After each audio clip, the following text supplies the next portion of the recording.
Baseball here in Milwaukee, Wisconsin. The Dodgers trying to sweep the Brewers and head off to Colorado full of confidence. Dodgers trying to win their third in a row here at Miller Park. It's the Dodgers taking on the Milwaukee Brewers. Hello, everyone, and welcome to Dodger Baseball. Day game after a night game with my partner, Steve Lyons. I am Eric Collins. The Dodgers have won the first two games in the series, and don't look now, but with 35 games remaining on the schedule, there's still time. The Dodgers making a run in the wild card standings. Absolutely, and this time of the season, every team wants to be able to control their own destiny, play against the teams that are ahead of them in the standings. And if you look at the standings, guess what? The Dodgers play the Phillies next week, and they have 9 games against the Colorado Rockies starting tomorrow night, so they can bump themselves up in the standings as long as they keep winning games. Still time left on that schedule. 5 full weeks left of baseball for the Dodgers. All right, we're going to take a quick time out. When we come back, we're going to rewind to yesterday's ball game. We're going to talk about something that hasn't happened since 2004. Don't go anywhere.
Miller Park, Dodgers finishing off a 3-game series with the Milwaukee Brewers. Dodgers trying to sweep the Brewers and head off to Colorado full of confidence.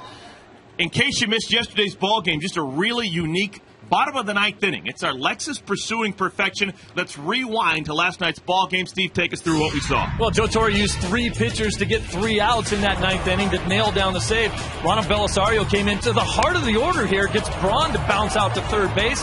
Then they brought George Sherrill into the ball game because he has great numbers against left-handers. He was in to face Prince Fielder. So here he comes, and he gets a ground ball out. Great play by Jamie Carroll up the middle. That's your shortstop going up the middle the other way, and he's excited about it. So is Sherrill and Belisario. They're happy about doing their jobs, and then finally they bring in Octavio Dotel to close the door, and he gets the fly out to center field. Matt Kemp comes in, makes a nice running play. 3 pitchers, 3 hitters, 3 outs. and they nailed down the save for last night's game. And that was the first time it had happened in all of baseball since 2004. The St. Louis Cardinals getting it done 6 years ago. So a very unique situation to end last night's ball game. All right, we're going to take one final break. When we come back, we'll have our first pitch. Yovani Gallardo and the Brewers taking on Carlos Montesterios and the Dodgers.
Hyundai Sonata.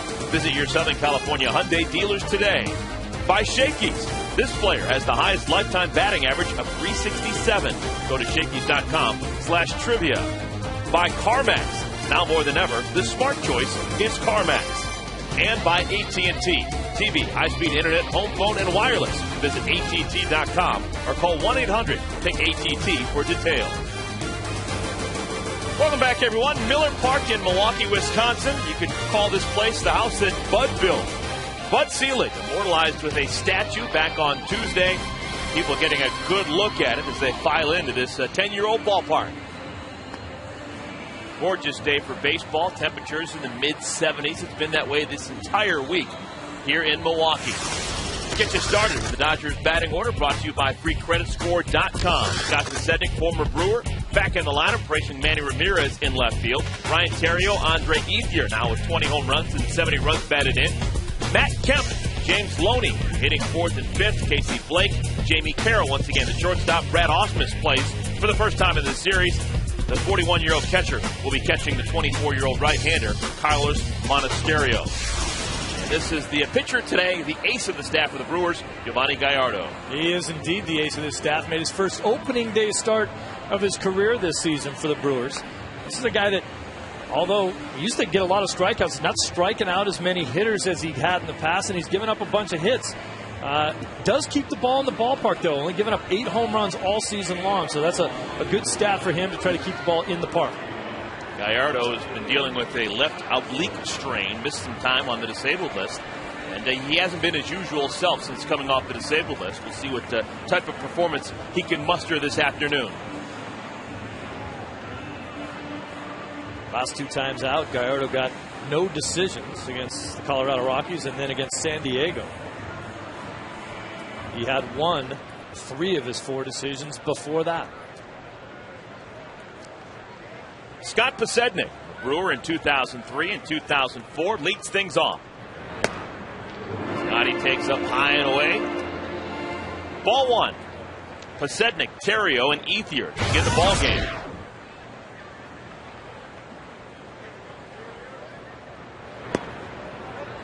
Another ball, 2-0. 73 degrees, the official temperature at game time. People around Milwaukee have been talking about how hot and humid it's been all summer. They were happy to see the mid-70 degree weather. On 2-0, Sednick hits it hard through the whole right side. Leadoff man aboard for the Dodgers. Now defensively, the Brewers, this is the way they line up. Braun, Kane, and Hart in the outfield.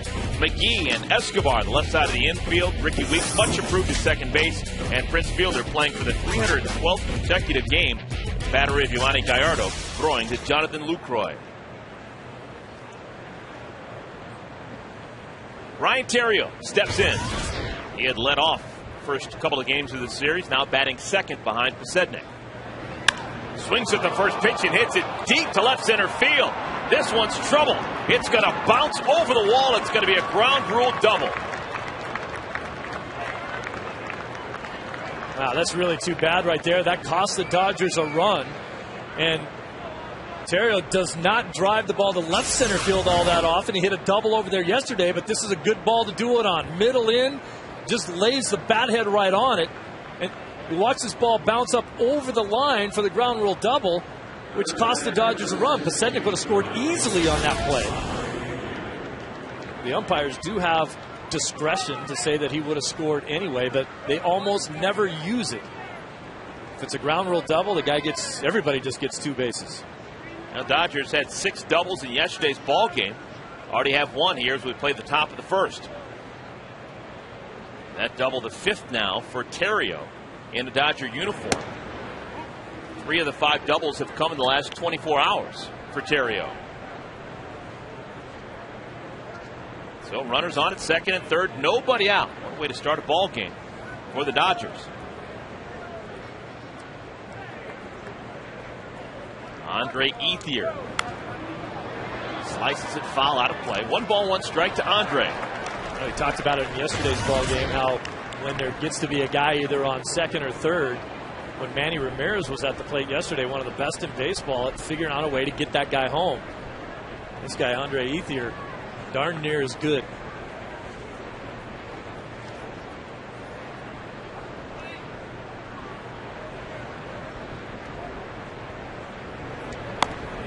Fastball misses outside. 2-1. With that home run last night by Ethier, he now becomes the first Dodger slugger to reach 20 home runs in 3 consecutive seasons since Adrian Beltre did it back in 2002, 2003, and 2004. If I'm Gallardo, I go off speed right here, even if I miss. Good pitch, slider.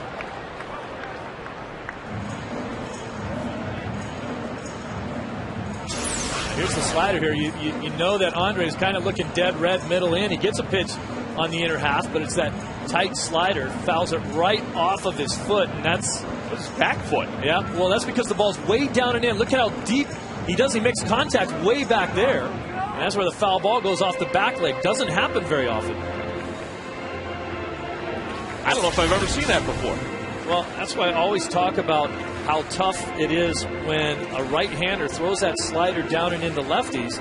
It's so hard to get a bat angle to be able to even make contact with the ball. So if you do, you're really dropping your hands and you're making contact really deep in the strike zone. It's going to make contact all the way back here. Off the bat and then right off of the back toe area. Probably got every one of his little piggies there.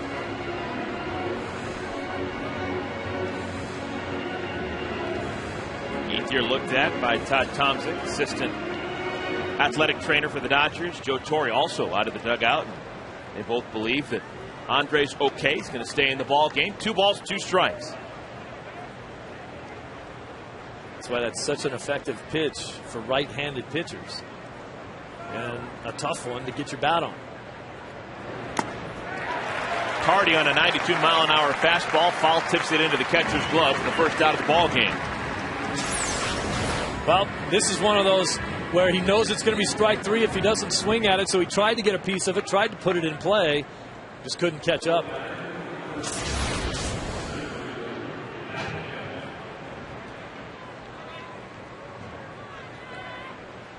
Those are the type of at-bats for a guy like Ethier that really make you upset, because there's guys out there to drive in, and you're a run producer.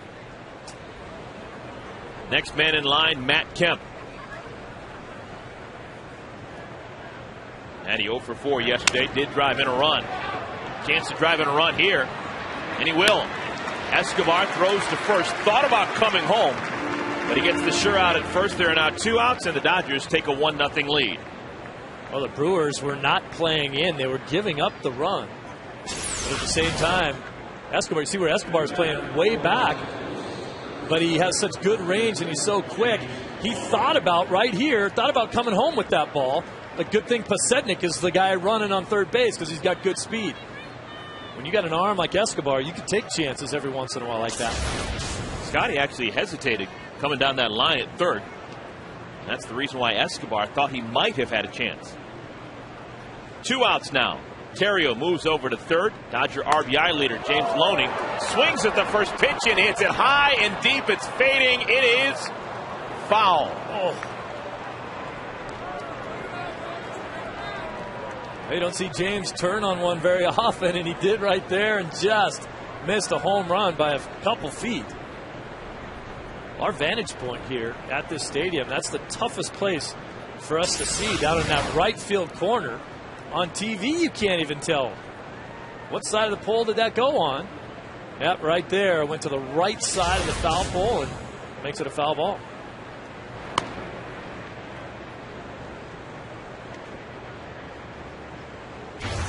Loney, a couple of runs batted in yesterday, still leading the team with 74 RBI.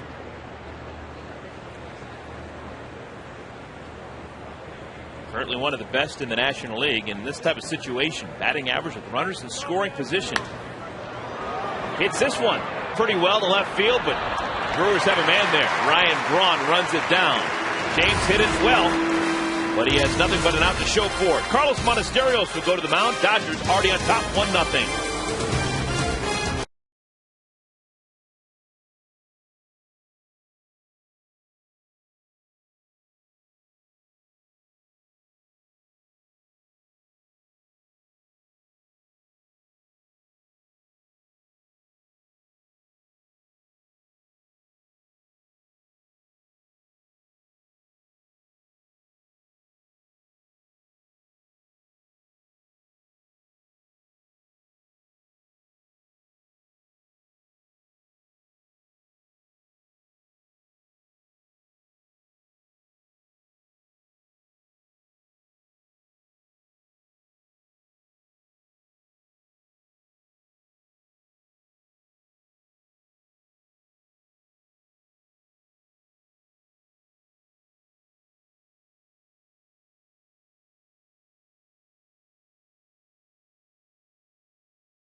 Kemp. Bottom of the first inning. Let's take a look at the Brewers batting order, brought to you by Dodge. Ricky Weeks got 24 home runs in the leadoff spot. Corey Hart had a great first half power-wise, not so much in the second half. Ryan Braun hits third. Prince Fielder, the cleanup man. Casey McGee has had a nice series. Lorenzo Cain, the rookie from Valdosta, Georgia. Alcides Escobar, Jonathan Lucroy back in the starting lineup. And Yovani Gallardo is a very good hitting pitcher, quite possibly the best in the entire National League. Gallardo's a good athlete, period. Loves to swing the bat. 10th start for Carlos Monasterios. He's been used out of the bullpen and as a starting pitcher. 3-4 on the year with an ERA of 3.63. He's done such a nice job for these Dodgers, being kind of a swingman spot starter. His 10th start of the year, by possibly his biggest one of his young career, going up against the ace of the Brewers. His first pitch misses low and away to Ricky Weeks. Weeks third in the National League with 87 runs scored. He's got a .275 batting average and 24 home runs out of the leadoff spot. Monasteros is one of those guys that is basically a two-pitch pitcher. He'll throw his breaking ball every once in a while, but he wants to establish his fastball. He's right around 90, 92 with his fastball. His best pitch easily is his changeup. Get people out in front on that fastball and then drop the changeup on him. Here it comes.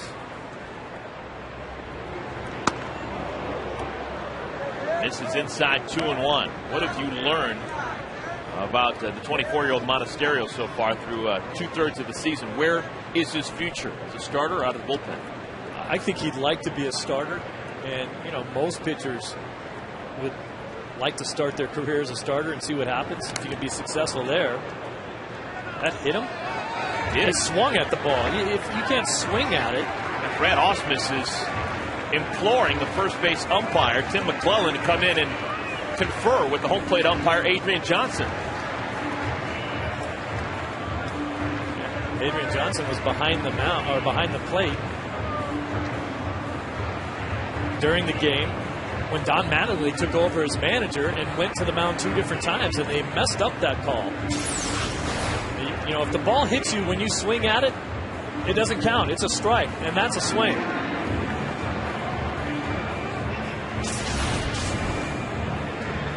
Boy, they're going to leave him at first base, too. That's just a bad call. If you swing at the ball, whether it's a check swing or any kind of swing, and the ball hits you, that's too bad for you. You shouldn't be swinging at balls that are going to hit you. It's just it should be a called strike or a swinging strike, and Ricky Weeks should be back here hitting still. So Weeks, who leads the National League in times being hit with a pitch, that is now 21 times that he's been hit. He is on at first base to lead things off in the home half of the first. Corey Hart takes high. You know, there is no bigger proponent of the umpires than I am, but this is a strike right there. That's a swing. You're swinging the bat, the ball hits him, and all 4 umpires missed it. You know, the guy who has the call on the strike is either the home plate umpire or Tim McClellan down at first base. But when all 4 umpires converge to try to get it right, someone else should have seen that. Hart hits it hard but foul.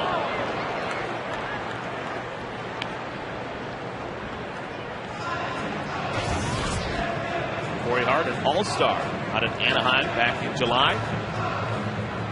.287 batting average, 23 home runs. Already the Brewers have 4 different players with 20 home runs, and Ryan Braun, who hits third, he's got 18 knocking on that door. They also have 3 guys in the lineup that have struck out more than 100 times. 1 and 2 now to Hart. You could definitely make the argument that the top 5 hitters for the Brewers, best collection of 5 guys in the National League. Weeks, Hart, Braun, Fielder, and McGee. All of them are going to have 20 home run seasons this year. Be close to 100 runs batted in.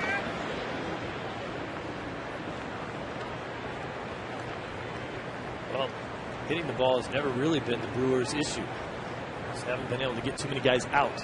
Never had a great starting pitching staff. Their bullpen is much improved. Their starters have really struggled.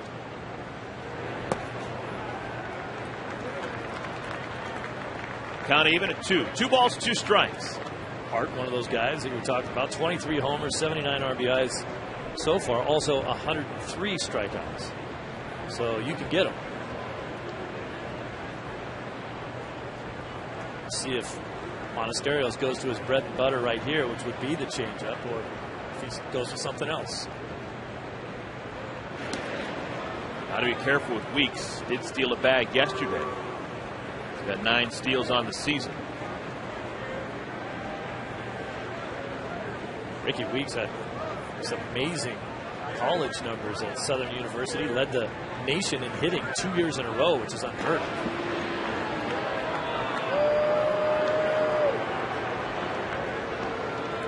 There's been some pretty good players come out of Southern University.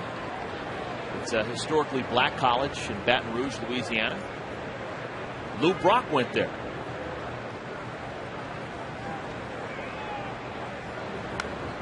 Fouled back to the screen. A more recent vintage, Southern University Jaguars. Ricky Weeks played 3 seasons with Fred Lewis, longtime outfielder up in San Francisco now, over in the American League with Toronto.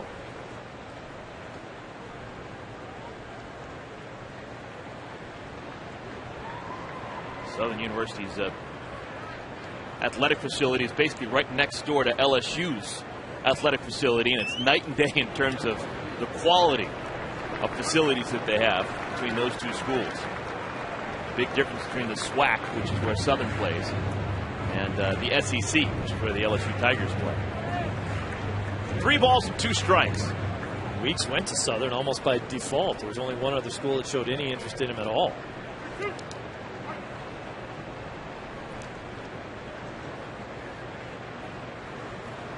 George Washington University.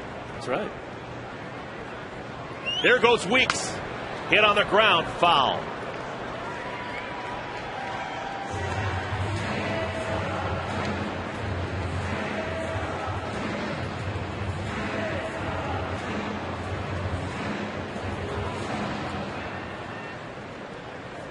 Corey Hart, seen a bunch of pitches in this at bat. Seen 7 pitches so far. Here's number 8. There goes Weeks again. High drive into center field. This is going to stay in the park. Kemp makes the catch.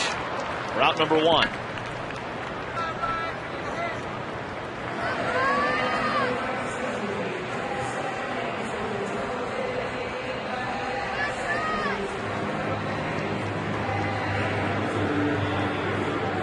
So Monasterios retires. Hart now will work against Ryan Braun.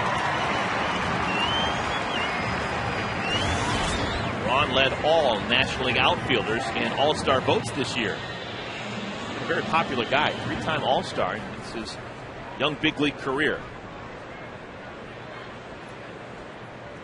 Granada Hills High. Braun has got 2 hits in 8 at-bats so far in this series. Both hits doubles.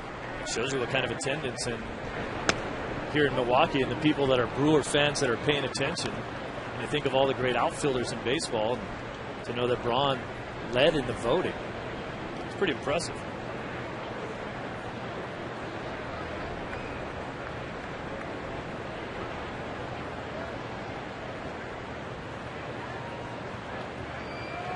He's got a younger brother, Steve, that was playing A-ball, injured his ankle a little while ago. He's been out of action. Pitch misses, 2-0. Brewers got to get on the same page there. Braun was acting like he was going to fake a bunt. Ricky Weeks was acting like he was going to steal. Neither one of them did anything. I can't imagine you put anything on with Ryan Braun in terms of a hit and run or anything like that. Let him swing the bat. Let him pick a pitch that he wants to hit and drive it somewhere. Takes a strike, 2-1. Braun has a reputation around the National League as being one of the better breaking ball hitters. Works at it. For him, the big key is balance. In the offseason, spends a lot of time doing yoga to improve his flexibility and his balance.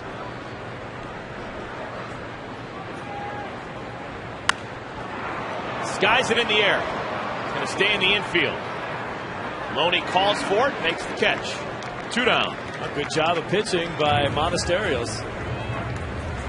Joe Torre talked about him maybe quickening the pace a little bit, getting the ball and throwing it. Now somebody throws over to first base. Watch the location. That ball just bearing down and in on the hands of Braun. Look what Braun did, just tossed his bat. Everyone was waiting for that thing to come down.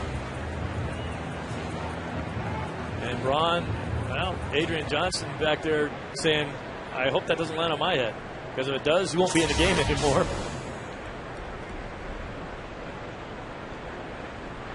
Two outs, and here comes Prince Fielder. Takes a ball. 312th consecutive game played by Prince Fielder. Franchise record. Longest streak in Major League Baseball currently.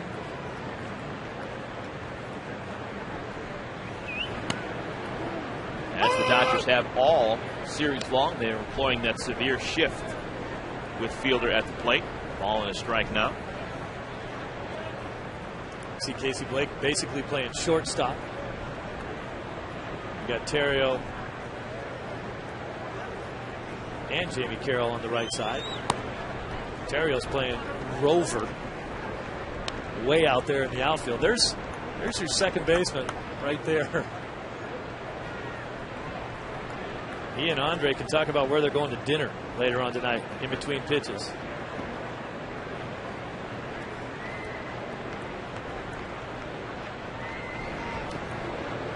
Down in the dirt, 3-1.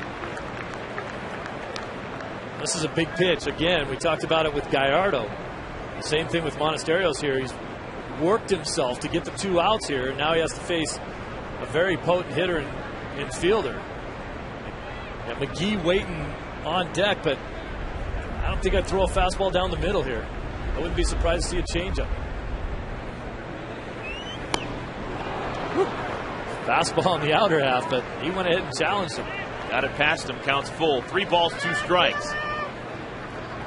So the 3-2 pitch on the way. Joe Torre giving the instructions. Jay Maloney is now moving away from the first base bag. He will not hold. Ricky Weeks on. Weeks will be off with the pitch. Ausmus calls for the fastball. Gets it. It's a beauty. Perfect spot. Prince Fielder fooled. He strikes outside, retired. So Monasterios hits Weeks, but then retires Hart, Braun, and Fielder. Go to the second. 1-0 Dodgers.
Tempo, but they sure don't have to work with him with his heart.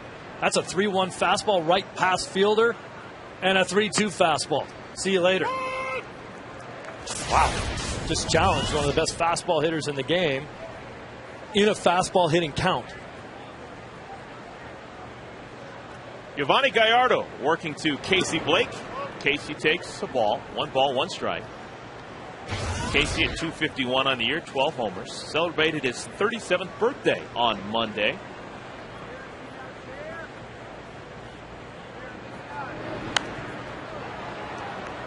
Casey getting up there in years. You'd assume that maybe day games after a night game, not his bag. You'd be wrong. Day games on the season, Casey Blake hitting .309 as opposed to night games when he hits .237. Likes to play in the daytime. And he understands at this point in the season where you got to throw your best 9 guys out there every day. Called strike 3. That's now 2 strikeouts for Gallardo. This is just a good pitch. on the black, at the knees.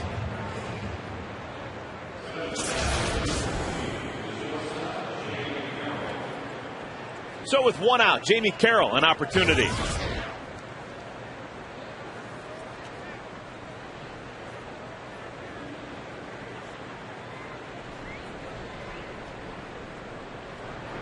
It's good to see Jamie in the starting lineup. Takes strike one.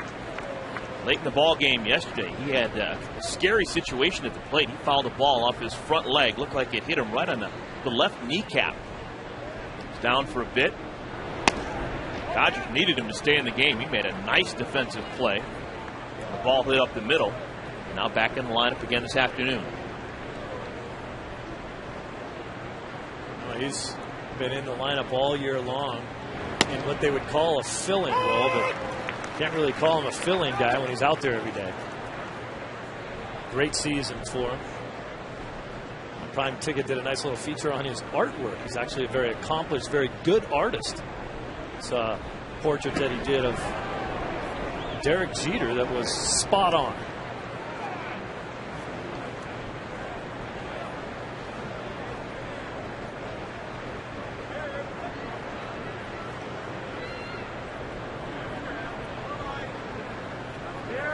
Two-two pitch. Slaps it foul out of play.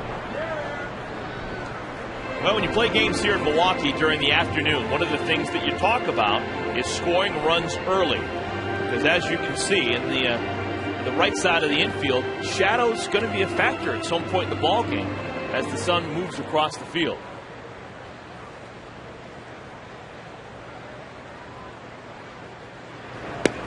This is outside. When Ben Sheets was doing good work here in Milwaukee, locals would always circle the calendar when Ben was scheduled to pitch in day games because there was always a chance for something magical to happen. One hitter, a no hitter, just a 15 strikeout performance because of the shadows. Old County Stadium here in Milwaukee was way worse in day games. Swing and a miss, back-to-back strikeouts for Gallardo to begin the second inning. Got Casey Blake, now gets Jamie Carroll.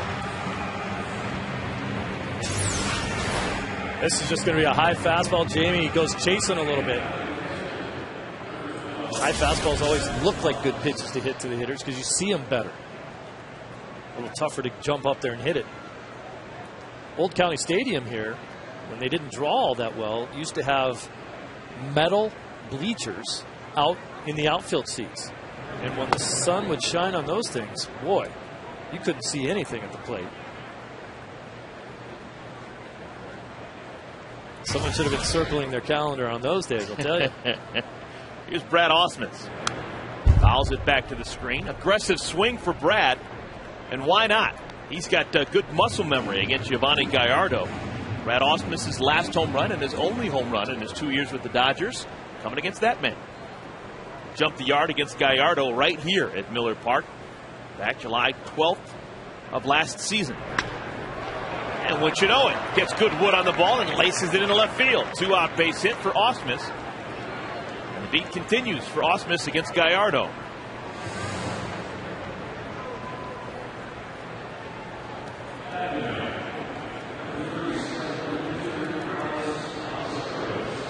So with the 2-out base hit by Ausmus, Carlos Monasterios will get a chance to bat here in the second inning. 1 for 10.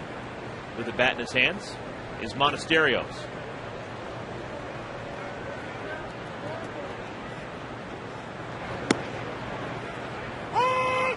Strike one. Steve, big day in the history of our profession. On this day back in 1939, Hall of Famer Red Barber broadcast the first baseball game ever on television. Dodgers playing the Reds at Ebbets Field. August 26th, 1939. How many cameras did they use to cover the game back then? One? Must have been. I mean, for the time, though, it was absolutely amazing. Obviously, technology has made some pretty big strides since then, but if you were sitting home watching your TV and a ball game came on, you must have been saying, whoa! Monasterios strikes out. 3 strikeouts for Gallardo here in the second inning. Well, Milwaukee County Stadium still exists, kind of. That's the original home plate just across the street here from Miller Park.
Carlos Montesterios in the home half of the first inning hit Ricky Weeks to begin that frame, and then retired Hart, Braun, and Fielder to strand Ricky Weeks on at first. So he's retired 3 in a row as we play the bottom of the second. Casey McGee will lead things off. I tell you, that is Casey McGee. Can't really get a good look because of the shadows.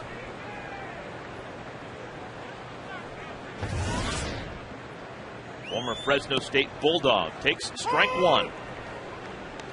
You are a believer in the theory that you can't see the ball as well when the shadows creep across the infield, aren't you?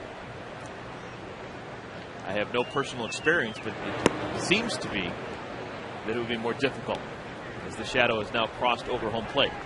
I never felt like it was when I was hitting, and there's never been any evidence in the scoring that could prove to me that there is a difference. I think it's one of those things that it looks like it's harder to see, and I think it was a media-created theory that it must be harder to see when the shadows are out there. So then the players start talking about it because they hear it from the media. I bet if you ask Casey McGee right now, he's not having any trouble seeing the ball.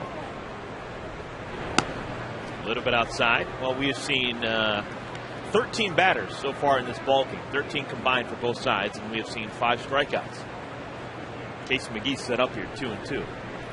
So if Casey McGee strikes out, that's 6 strikeouts and 14 batters. It's the shadows, my friend. Might have been on that one right there. 2 strikeouts for Montesterios. When you throw pitches like this one right here, you're going to strike out a lot of guys. That is a filthy changeup right there that just fell off the table.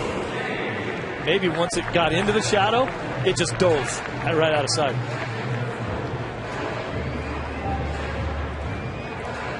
One out, Montesterios works to Lorenzo Cain now.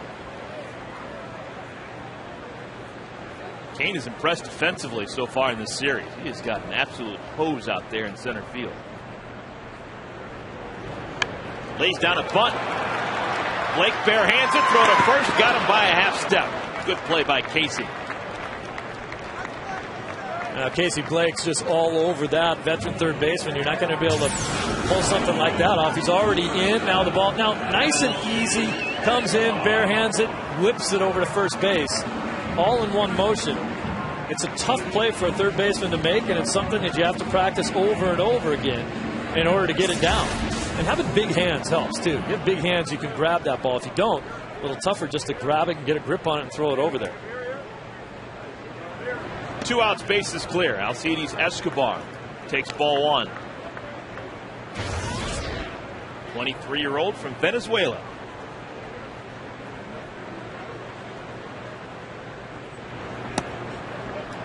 Had a chance to meet Alcides a couple of days ago. Nice young kid. If only I'd known, just discovered talking to some of the radio guys with Milwaukee, he is supposed to be a world-class ping pong player. Would have loved to talk things over with him if I had known that little tidbit before I had my conversation with him. You think you could take him? No. And I thought the elite ping pong players would never actually call it ping pong. I thought it's table tennis. 2-1, fouled away. Oh, he's just a 21-year-old kid trying to feel his way through. They gave him number 21. You know, all the great Venezuelan shortstops always wear number 13. Paying homage to Concepcion, Omar Vizquel, and Ozzie Guillen, and all the great Venezuelan shortstops. They all wear 13. Not him. Monasterios, a Venezuelan himself, picks up the loose ball, throws it to first, a 1-2-3 inning. So they gave me 21. I got to wear 21.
Giovanni Gallardo in the first inning. A single by Scott Posednik, a double by Ryan Theriot, and then a ground ball out by Matt Kemp, scoring Posednik from third.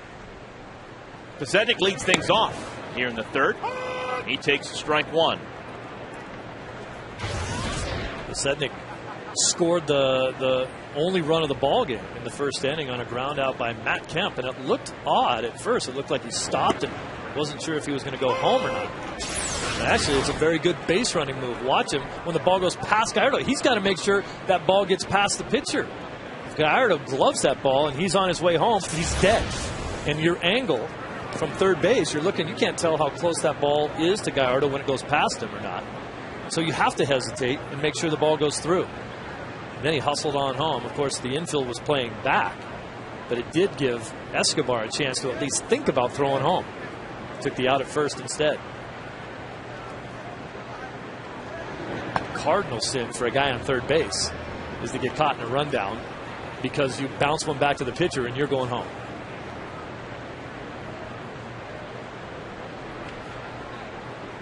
Two balls and two strikes.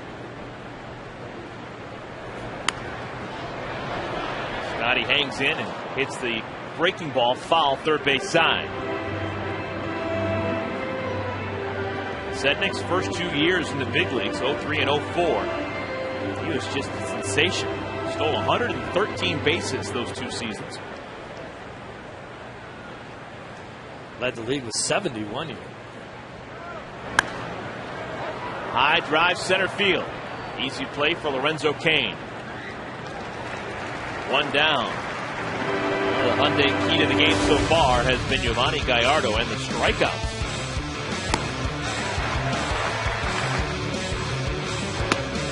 This is a guy, Gallardo, who's been able to strike out a ton of guys in his major league career, in his minor league career, and right down through high school.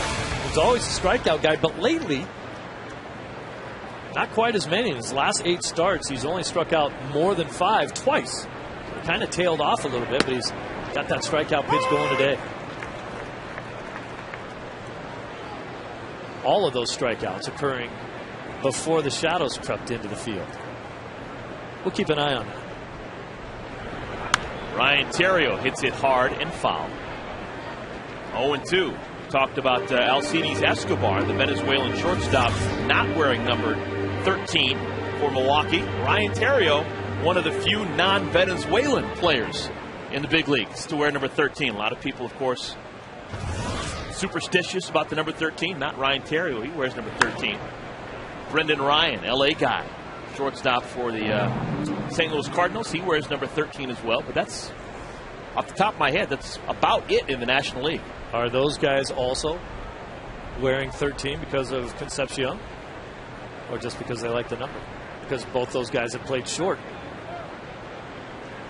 And in Escobar's case, he just said, hey, when I got here, they gave me number 21. I wore it.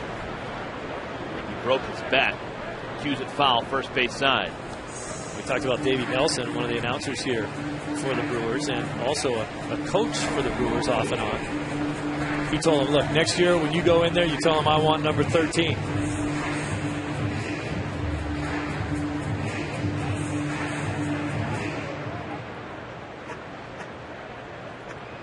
To Theriot. He hit the ball really well his first time up, blasted it to deep center field, landed on the warning track, and hopped over the wall. Ground rule double. That's basically par for the course. He always swings the bat well here at Miller Park in his career. Against the Brewers, now 64 games for Ryan Theriot, lifetime batting average of .336. Faced him a lot, of course, when he was with the Cubs. Checks the swing. They appeal to first. No swing. Now 2-2. So checking the roster there with the number 13, another young player on this team wears it. Zach Braddock, left-handed pitcher. So you think maybe Escobar in the offseason could say, hey, how about you and I trade numbers? Would that be a big deal to you? Probably would do it. Two-hopper. McGee throws out the man who was supposed to be the best man in his wedding. McGee throws out Ryan Theriot, and there are now 2 outs here in the top of the 3rd inning. Take a look at the Coors Light Cold Hard Blast. We take you to yesterday's ball game and Andre Ethier batting in the 3rd inning.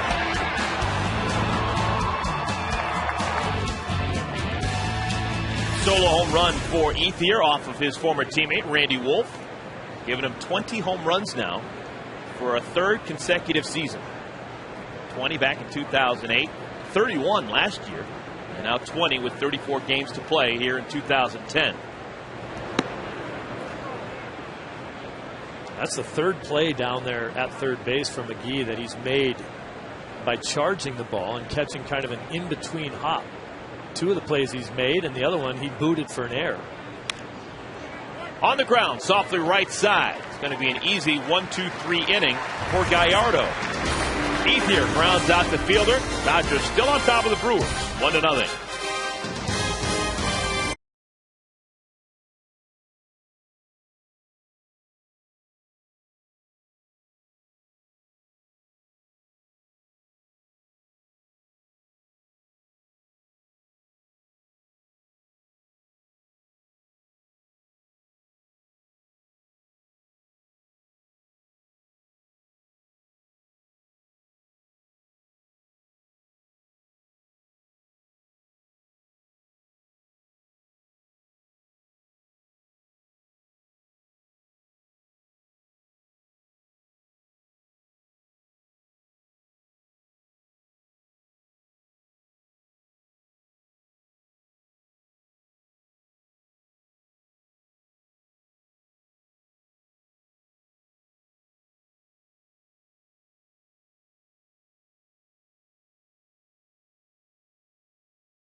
On top of the Brewers, 1-0. Dodgers scoring a run on a Matt Kemp ground ball out in the first inning. Jonathan Lucroy leads things off for the Brewers here in the third. It'll be Lucroy, the pitcher Gallardo, and then the top of the lineup, Ricky Weeks. Carlos Monasterio has retired 6 Brewers in a row. Starts fastball, strike 1 to Lucroy.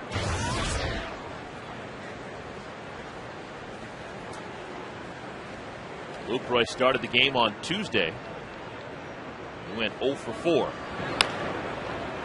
Taps it foul.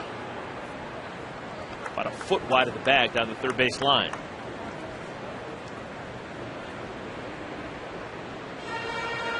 With the Dodger win yesterday against the Brewers, the Dodgers now assured themselves of at least tying the season series against the Brewers. Joe Torre's team has won 3 of the first 5 games against Milwaukee.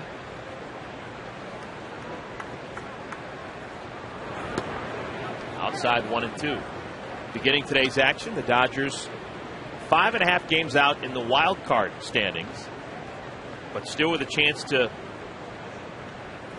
at least affect their own fate.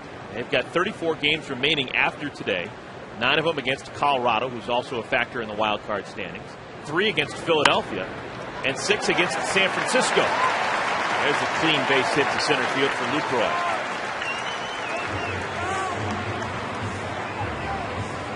You can watch the Dodgers take on the Phillies as this wild card race starts to heat up next Tuesday, August 31st at Dodger Stadium. First 20,000 fans in attendance will take home a This Is My Town cooler bag, compliments of Farmer John. To secure your seat, visit Dodgers.com or call 866-DODGERS. Those cooler bags work, too. I take mine down to the beach all the time with my Diet Coke. Hang out down there. Watch Allie swim. Lonnie Gallardo thinking about a bunt. Takes inside for a ball. This may be an example of the Dodgers catching a break with Gallardo thinking about a bunt. He may be the best hitting pitcher in the National League, with the exception of Dan Herron, maybe. 240 is the batting average with 4 home runs. Well, Dan Herron's no longer in the National League, so maybe he's the best hitting pitcher in the NL. Micah Owens could swing the bat a little bit. Actually, swung the bat better than he pitched. I think he just got released. Yeah, that's why. 4 homers this year for Gallardo.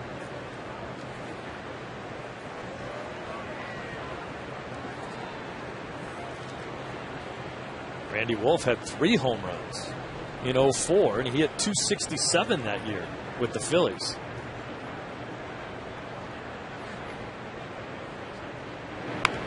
Gallardo lays down the bunt. Sacrifice. 1-4. Moving into scoring position goes Lucroy.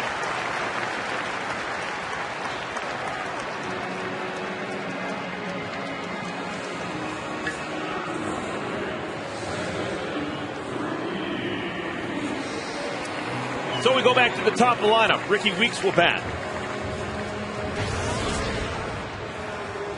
I think one of the other reasons, obviously, in the National League, even if you can swing the bat as a pitcher, that situation totally calls for a bunt. And when you have a guy like Ricky Weeks as your leadoff guy who's going to come up with the chance to drive that run in, with all his RBIs this season, 74 of them, you definitely just want to get that guy into scoring position and let him hammer away. Big rip, 0-1.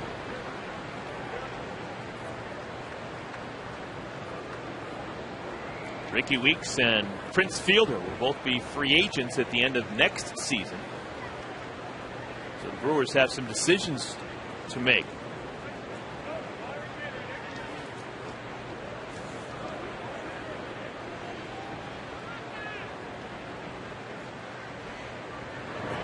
One of the things that may be a factor in what both Weeks and Fielder choose to do is the fact that they are very good friends, and it goes back to their days as amateurs. Growing up in the state of Florida, they played on the same summer league team for a couple of years. It was an all-star team out of Orlando, managed by Chet Lemon, longtime big leaguer, played for the Detroit Tigers, played for the Chicago White Sox. The team was called Chet Lemon's Juice. On the ground, right side, Terrio. Plenty of time. Throws out Weeks. They're now 2 outs. Moving over to third goes Lucroy. We talked a little bit about Ricky Weeks when he went to college at Southern University. He's only the second player ever to lead the nation in hitting in back-to-back seasons. He hit .495 and then came back and hit .479. .495 he hit one year. That's huge. In 03, he won both the Dick Hauser and the Golden Spikes Award. Best college player. And then on to a professional career. He's done very well for himself. 2 outs now. Corey Hart hits it foul first base side, 0-1. Figure something like in college, sometimes you only get about 120, 140 at bats, depending on where you play. But if you get hit every other time you're up there, I mean, hit nearly 500, you're standing on base quite a bit. And the only other scholarship offer he had was to play baseball at George Washington.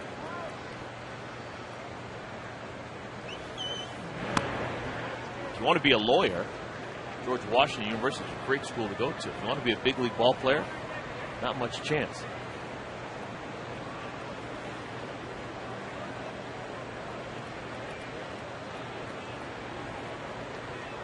Weeks was the second player picked overall back in 2002. Delman Young, only man taken higher than him. 2 balls and a strike to Corey Hart. Here's the situation that comes up a lot in big league games, and you never see anybody do it. You see Casey Blake playing way back at third base. Corey Hart could drop a bunt down here. It would score the run. He could walk to first base. No one does it.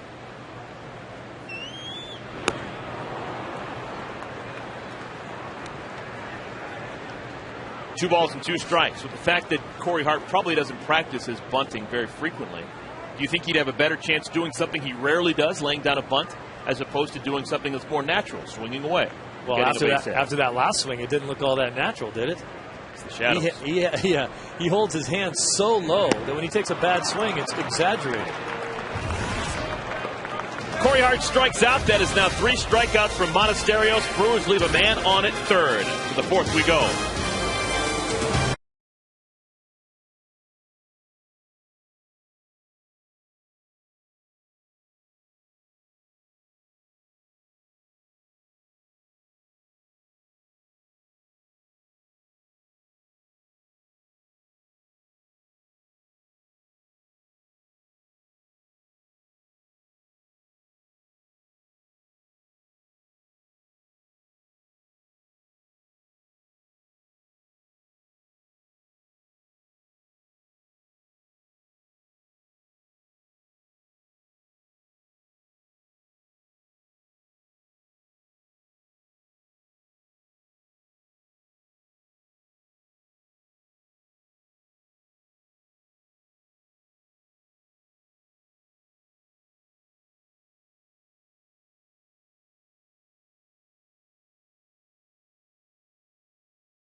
One to nothing. If you're just joining us, here's our Land Rover game summary. Let's get you caught up to speed with the 1-run score. First inning, Scott Posednik, solid single to right field. Ryan Theriot blistered a ball to deep center field. Got a ground rule double out of it, pushing Posednik over to third. With 1 out, Matt Kemp, soft ground ball to short. RBI ground out. Dodgers scoring. That score is held. It's a 1-0 game as we play the top of the 4th inning. It'll be Kemp, Loney, and Blake to bat against Giovanni Gallardo. Breaking ball for a strike. 0-1.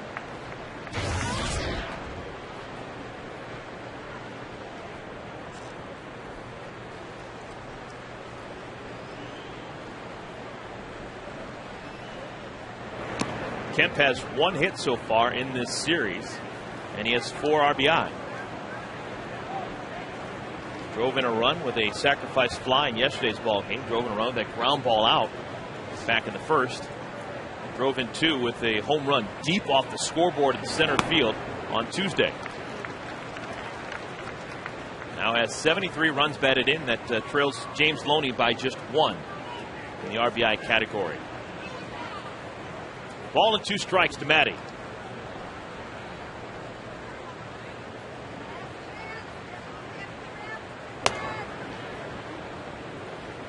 Matt Kemp, one of those guys that's using his baseball celebrity off the field as well. Very community oriented. Very much into the fight against autism. Got a half brother who suffers from the disease. Line drive single to center field. Leadoff man aboard for the Dodgers in the 4th.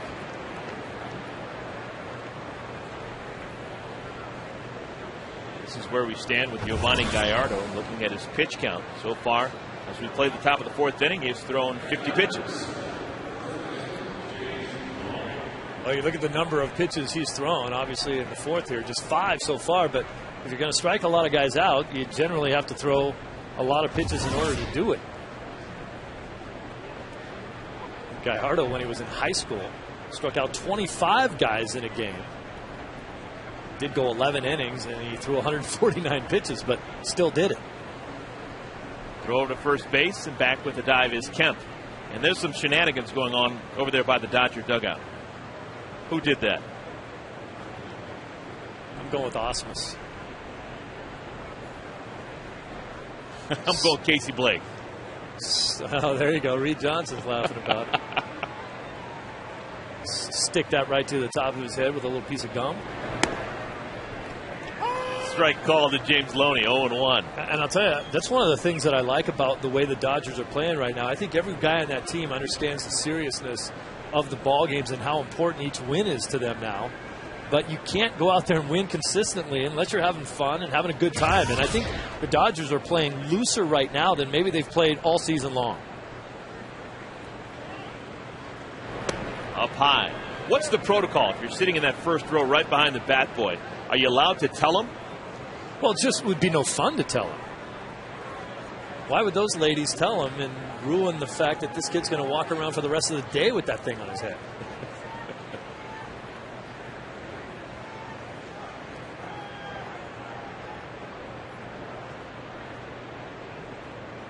Another throw to first base, and back with the dive is Kemp.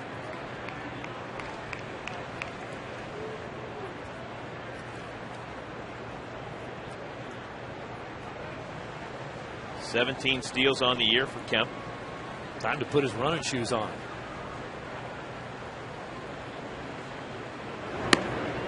Fastball for a strike, 1-2. I think Matt Kemp, you never want to do anything different as a base stealer. You don't want to get a bigger lead or a less lead, but I think Matt could probably get himself another half step off the base and still get back on a pickoff attempt. That would put him a half step closer to second base if he decided to steal. That is not a big lead by Matt Kemp. There, he's getting a little bit more. Off speed, missing outside and low. 2 balls and 2 strikes to Loney. Nobody out here in the 4th inning. Dodgers already up by a run. This is a good time to play a little bit of run and hit, not necessarily hit and run. Let James pick out a pitch to hit, but with 2 strikes, but probably put the ball in play. Caught Matt Kemp leaning a little bit right there. Looked to me like he was going. You put Kemp in motion and Loney hits one into that left center field gap. Kemp will score easily.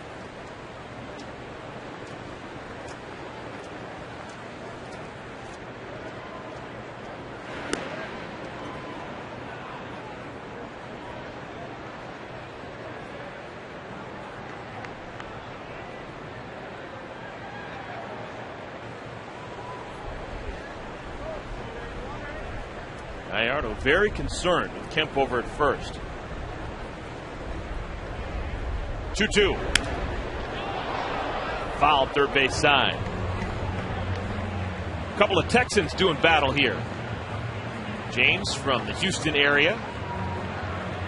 Gallardo went to high school in the Dallas area. Went to Trimble Tech. Small school, not known for its baseball program. The scouts will find you no matter where you are. Gallardo was picked in the second round back in 2004. Especially when you strike out 25 in a game. There goes Kemp. Swing and a miss. Throw down to second. Safe at second. 18th steal of the year for Kemp. So Loney strikes out for the first out, but there is a man in scoring position now for the Dodgers. Matt just kind of waited it out, bided his time. Good jump right there. It's about 240 pounds. You got to get moving awfully quickly to get down there and steal a base. Matt, a lot of times, will slide past second base and grab it with his foot. He looked like he may have gone into that head slide about a step earlier than he normally does. He almost didn't get to second base. So Kemp now in scoring position for Casey Blake. Casey struck out looking to begin the second.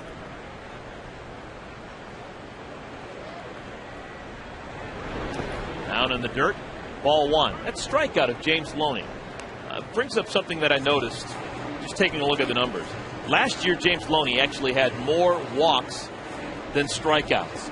This year, he's got virtually identical numbers across the board in terms of batting average, doubles, runs batted in, home runs, that kind of stuff. But with that strikeout, he now has 76 strikeouts and 37 walks. So he has twice the amount of strikeouts as walks this year, when last year he walked more times than he struck out. That's a troubling trend if you're James Loney. You never want to change those numbers around. If you're a guy that's going to walk more than you strike out, you'd like to keep that for the rest of your career. To drastically change those numbers and strike out that much more is, I think James would probably just say, hey, it's just a bad strikeout season for me. There's a strike, 2-1.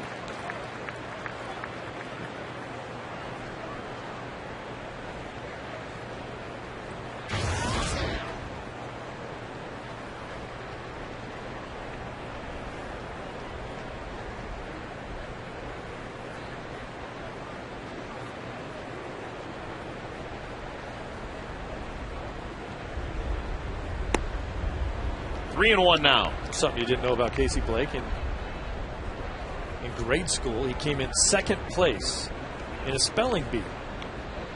And the word that tripped him up was Jeopardy. Really? So Casey, on top of being a tremendous athlete, we talked about that in yesterday's game, one of the top 10 all-time high school athletes coming out of Iowa. On the ground right side. Prince Fielder going far to his right to make the play. Here comes Kemp. Oh, and he's going to be out by 10 feet. Matt Kemp took a chance, hoping that no one is looking, and he is gunned down. The Brewers caught him. So an unusual double play to end the inning. And the Dodgers miss an opportunity. They run themselves out of this top of the fourth inning. No runs, a hit. No errors, nobody left on because of the play at the plate. Matt obviously saw something. What he saw didn't end up working.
home for the final out of the top of the fourth. What do you see here, Steve? You know, Eric, I really like this play. I mean, it's aggressive base running by Matt Kemp. Look at Gallardo. As soon as he hits the bag, he turns and fires home. There are very few pitchers, quite frankly, that have the presence of mind to understand that someone might have been going home. Now, maybe someone was yelling at him, and then you see Matt Kemp trying to take out Lucroy at home. That's the only way you can try to do that.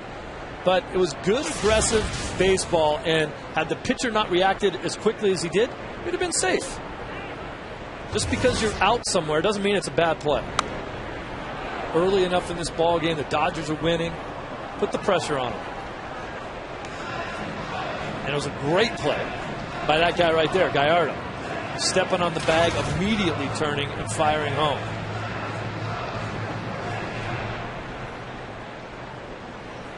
Ryan Braun leads things off against Carlos Monasterios.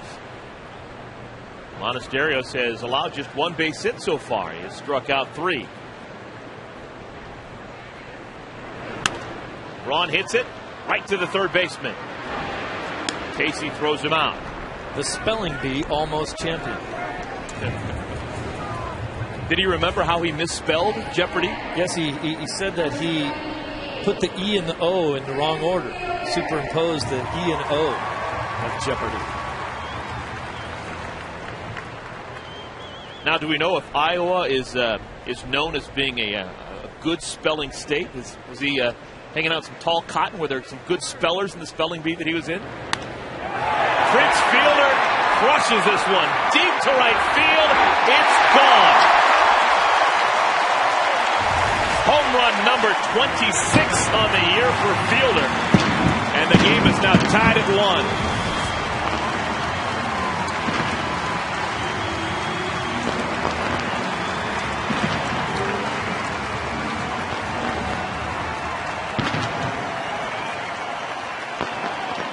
Well, you can pull an outside pitch if it's only going 80 miles an hour. That was a changeup that hung a little bit. Didn't have the good late movement that Monasterios generally has on that changeup. It just hung up there and put it on a tee for Big Prince.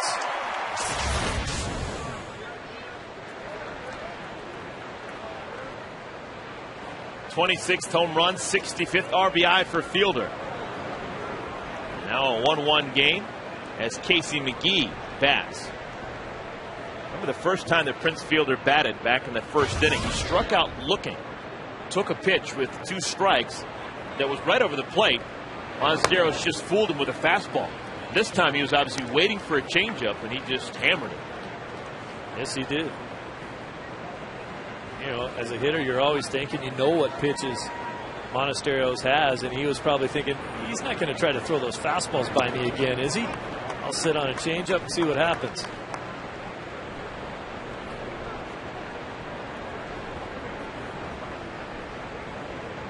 Prince Fielder got very upset at a game at Dodger Stadium last season. Tried to go around the stadium and into the Dodger clubhouse, trying to get to Guillermo Mota. And Will, the clubhouse attendant, stopped him at the door and said, "None shall pass."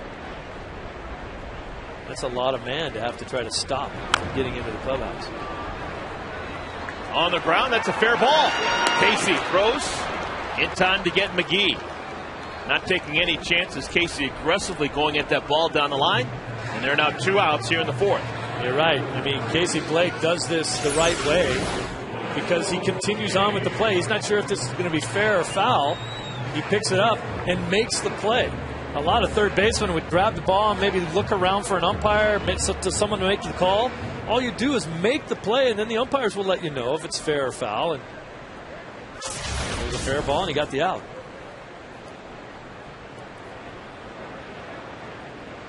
Two outs, bases clear. Lorenzo Cain is the batter. The Brewers have had issues with their players getting hit for a couple of years now, and that's been something that they've dealt with in their own clubhouse.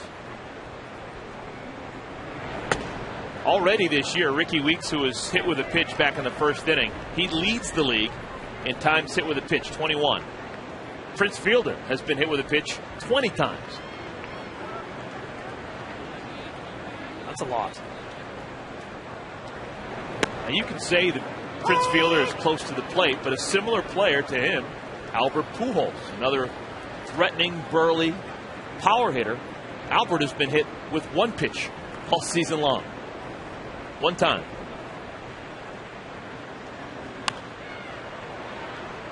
Is there something to the fact that Fielder continually gets hit? Maybe he doesn't get out of the way as fast as Albert does.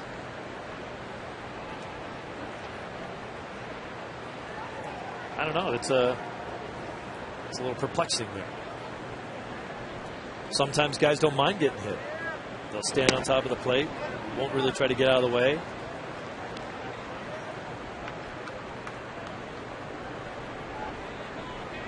Most in the National League, guys get clunked.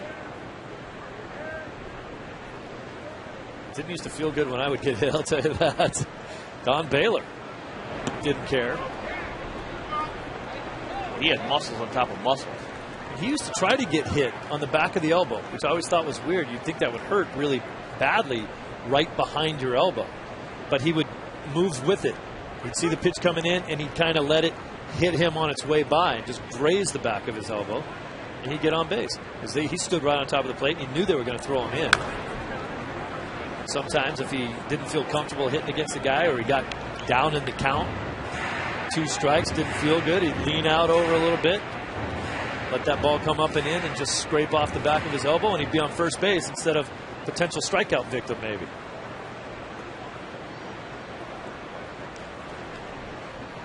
Ron Hunt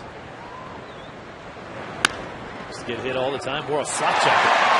Third ground ball hit this inning to Casey Blake, and this time he can't make the play.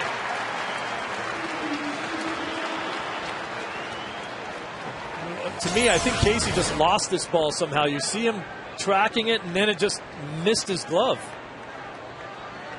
I think somewhere along the line, he just lost contact of where the ball was going. Ball bounced right underneath his glove and into left field. 15th error of the season for Casey with 2 outs, runner on at first.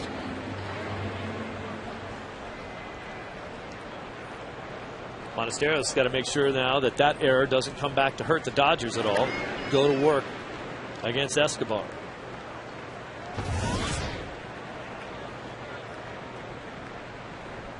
.64 pitches, could have been out of this inning. See how many more pitches he has to make in order to get out of it.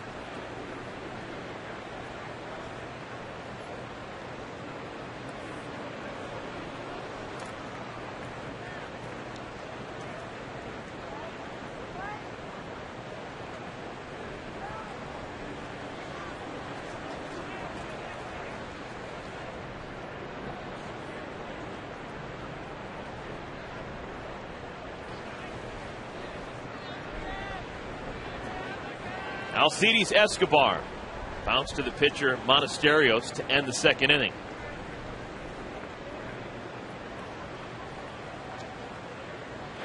One tie here in Milwaukee. Brewers have tied it up on a solo home run by Prince Fielder. Joe Torre happy to see just the solo home run hit. That's kind of what Prince Fielder specializes in.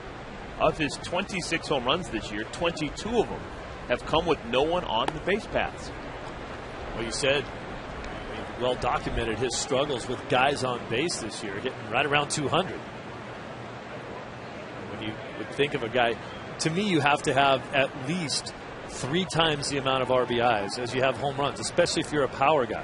If you get 20 home runs, at least 60 RBIs.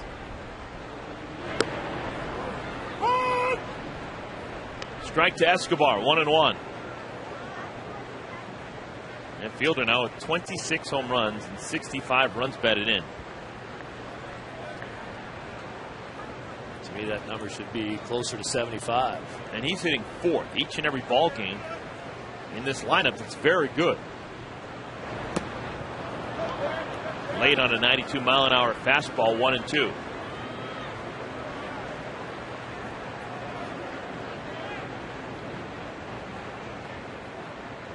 That home run by Fielder. It's now a combined 505 home runs for father and son, Cecil Fielder and his son Prince Fielder.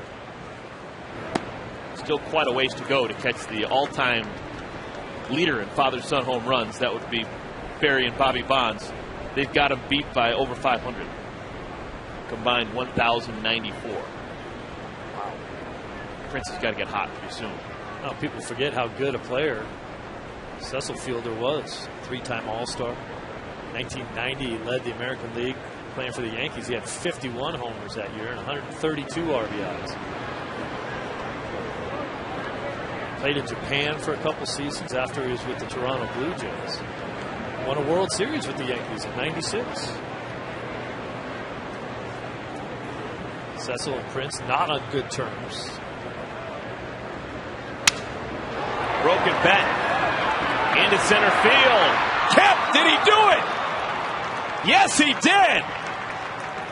Oh, hopefully he is okay. That was a heck of a catch by Matt Kemp. The Gold Glover looking like it on that diving play in shallow center.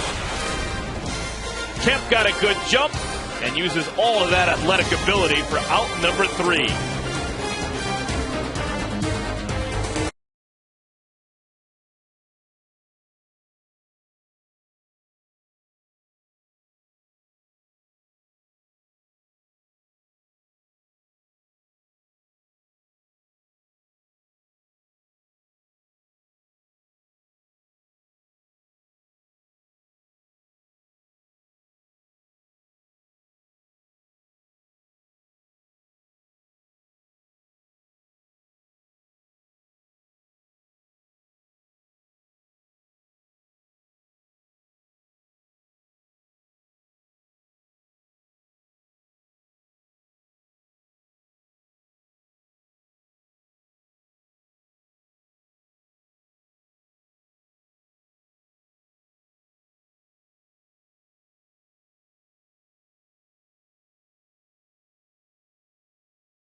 Got a single, he's stolen a base, he's driven in a run, and he just made the defensive play of the game, coming in and robbing Alcides Escobar of a base hit in shallow center.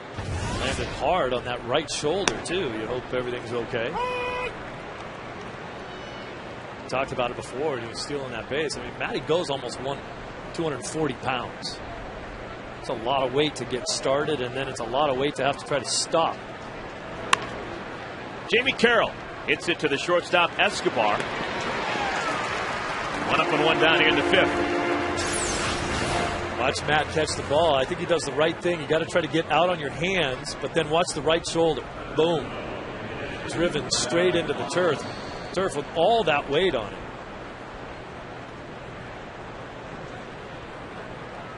Carlos says, thank you very much. I needed that help.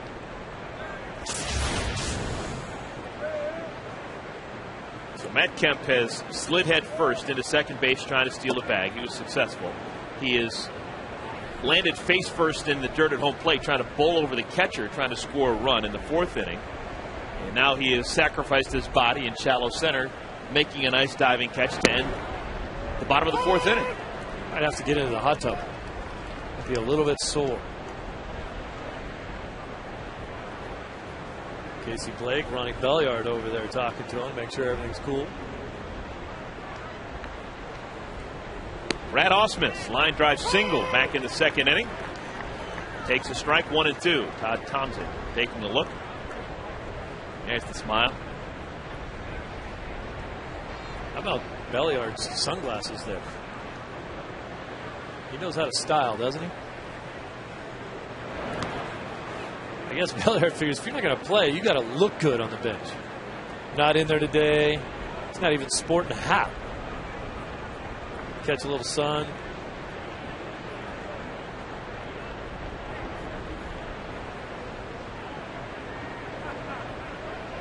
2-2. Outside 3-2. Brad Ausmus likes this matchup. Line drive single in the second. His only Dodger home run against Giovanni Gallardo, coming a year ago here in this ballpark. Hit .667 in his career against Gallardo. Limited at bats, but the numbers don't lie. 80 career home runs for the 41-year-old catcher. Now 7th on the all-time list in games caught, 1,933. Actually got passed by Jason Kendall earlier this year when Ausmus was on the disabled list for the first time in his career.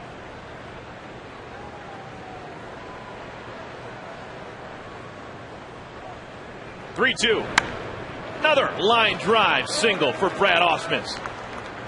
Kick that batting average up a little bit. Finish off your summer at the Ravine with the next fireworks show of the season. It's Friday, September 3rd. Watch the Dodgers battle the Giants, and following the game, all fans are invited onto the field to take in the show. Presented by Bank of America. For tickets, visit Dodgers.com or call 866-DODGERS.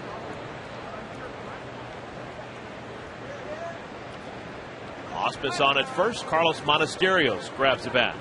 When you're a number 8 hitter, you're pretty sure if you get a base hit, the next guy's going to be bunting.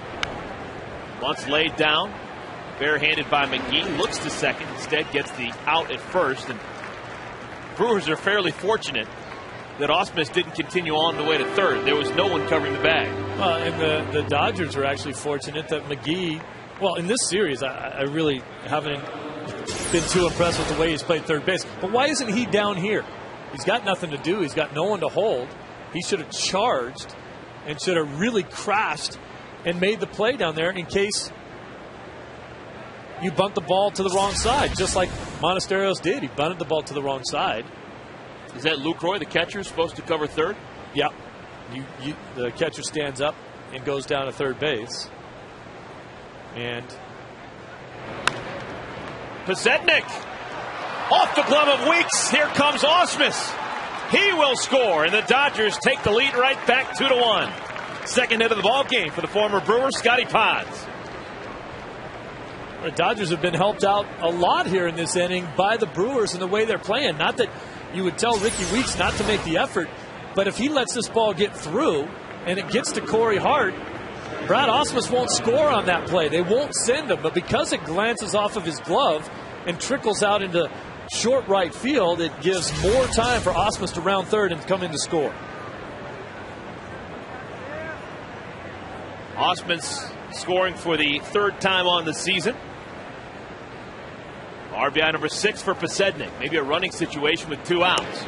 Gallardo thinks the same thing and throws over to first. First game of this series, we saw Manny Ramirez get thrown out at the plate. Larry Boa sent him. We saw in this game Matt Kemp get thrown out badly at the plate. So if you're the third base coach, Larry Boa, when a guy comes around, you're thinking, I better hang on to this guy. I don't want another guy getting thrown out at the plate. And even with 2 outs, I don't think he would have sent Ausmus. The ball was hit hard enough into right field. Corey Hart has a good throwing arm. I think they really would have held him up. Larry Boa out of Sacramento, California.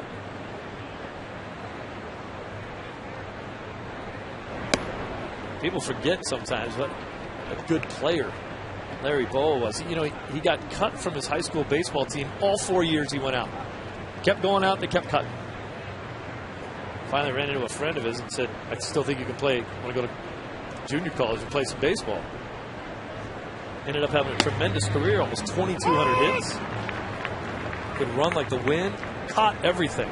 I'll tell you where they don't forget he was a good ball player. Philadelphia and in Chicago.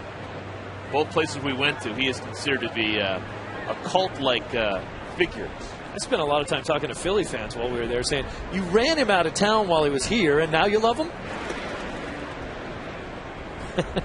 Fickle.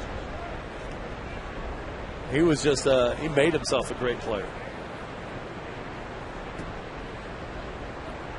How do you get cut 4 straight years from your high school team and then still think that you can play?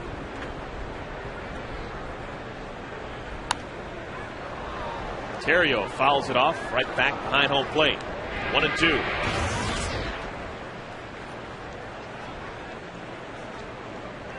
Double in the first inning, the third double of the series for Terrio.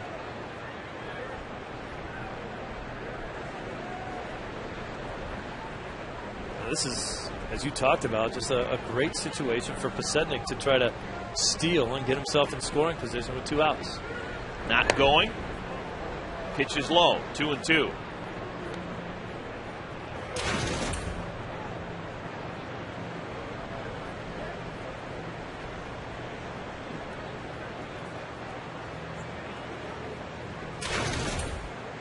Pasetnik has been involved in both runs for the Dodgers. He scored a run in the first inning, now has driven in a run here in the 5th.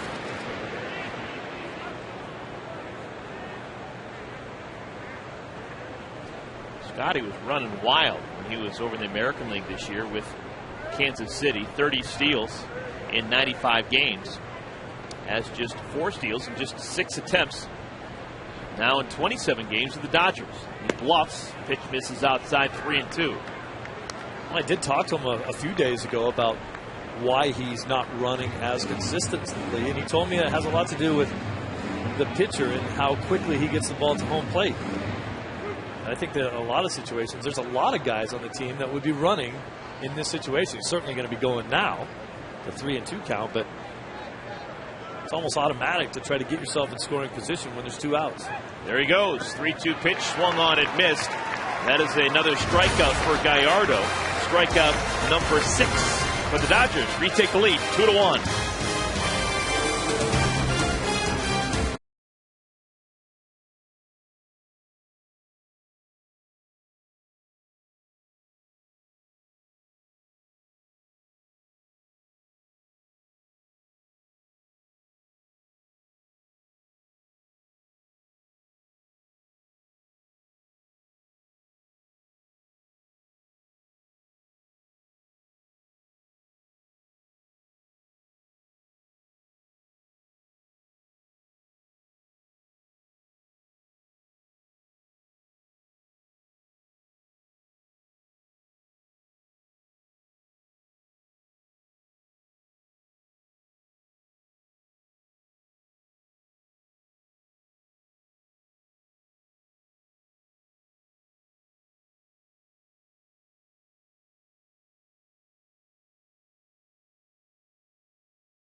Brought to you by Toyota. Get a great deal on Toyota's full line of hybrid and fuel-efficient vehicles at your Toyota dealer today.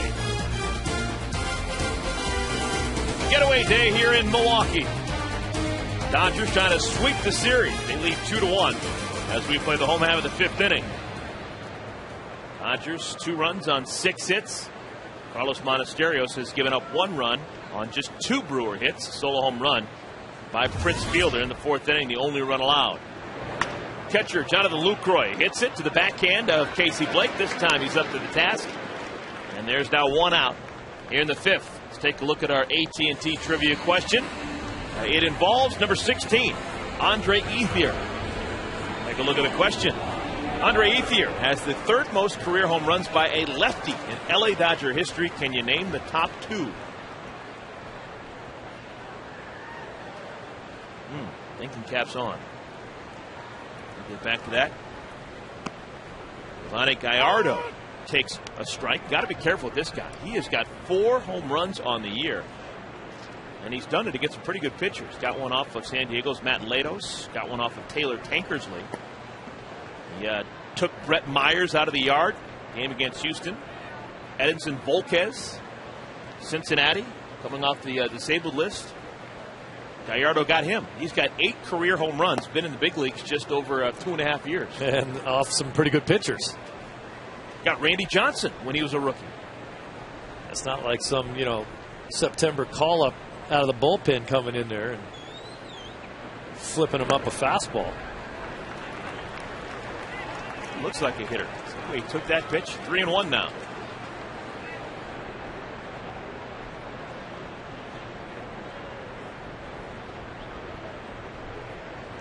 Eight homers and 157 big league at bats. Thumps it foul right side. Ken Mock has actually used him off his bench twice this year. 0 for 2 as a pinch hitter. If you can hit, you can hit. Sometimes you need them. You saw where in the Philly game, had to use Roy Oswalt out in left field, and he ended up coming to the plate with a chance to win the game. Speaking of Roy Oswalt and the Phillies, Fox Saturday Baseball featuring those Phillies taking on Adrian Gonzalez and the Padres. Others will see AL Central action, the Twins taking on the AL West Seattle Mariners. Coverage begins with This Week in Baseball at a special time, followed by Fox Saturday Baseball presented by Sprint, 1 p.m. Pacific on Fox. Check local listings for the game start time in your area. So Gallardo works the walk. That is the first walk issued by Monasterios. Ricky Weeks takes a ball. The first time I ever saw Ricky Weeks play against the Dodgers, I was impressed with his ability, much like Ryan Terrios, is to go the other way. There's a lot of room for a hit right over there right now with Loney holding the runner on. That's the second time today that Ricky Weeks has been hit with a pitch. He is like a magnet. That's the 22nd time on the year that Weeks has been hit. I'm not sure, but I think this was a changeup that just got away from him. Hits him in the thigh. Changeup is a difficult pitch to control on a consistent basis, kind of pronating your wrist when you throw it.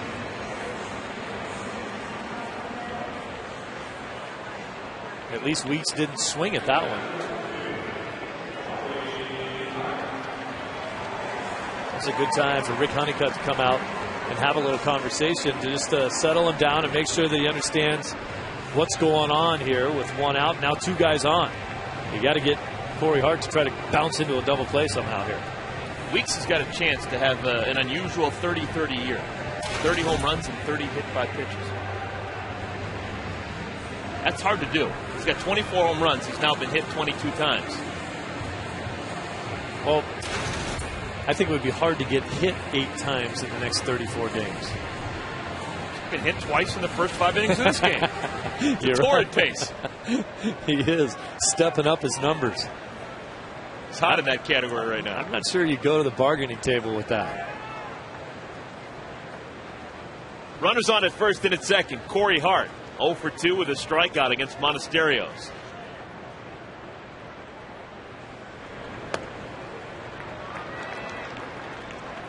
Hart has now struck out 4 times in his last 6 at bats against Dodger pitching the last 2 days.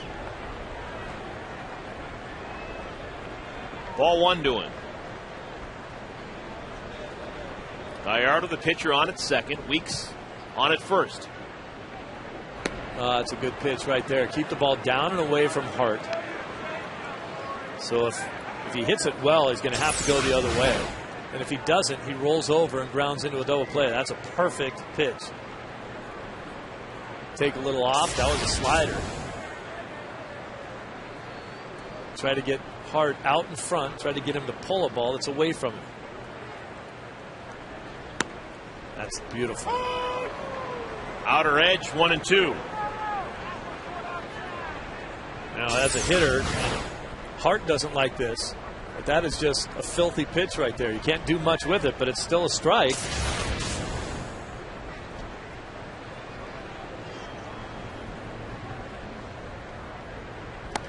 Inside that got him. Oh, the Brewers catch a break. That barely clipped the jersey. Well, it was just a purpose pitch to get him off the plate a little bit, and then they were going to go back outside on him again, but he ran this up too close. Hart just off the elbow maybe, caught part of the jersey.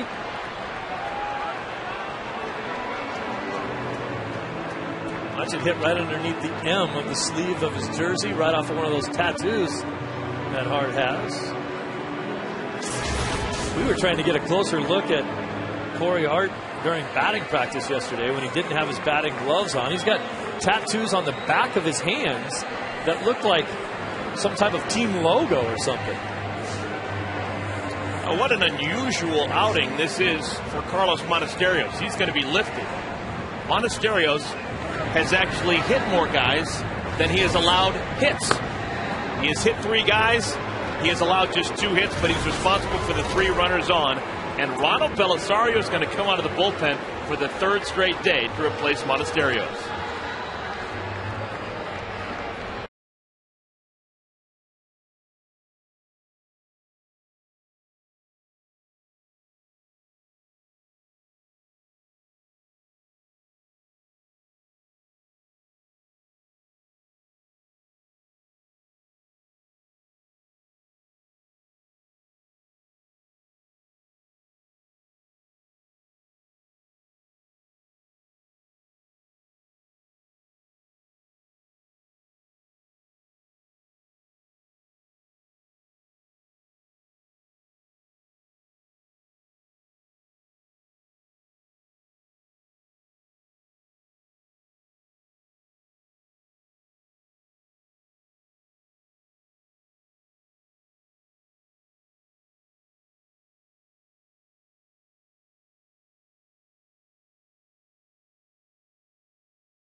It's brought to you by Jack in the Box. Right now, get Jack's really big chicken sandwich combo served with curly fries and a drink for only $3.99 plus tax at participating restaurants.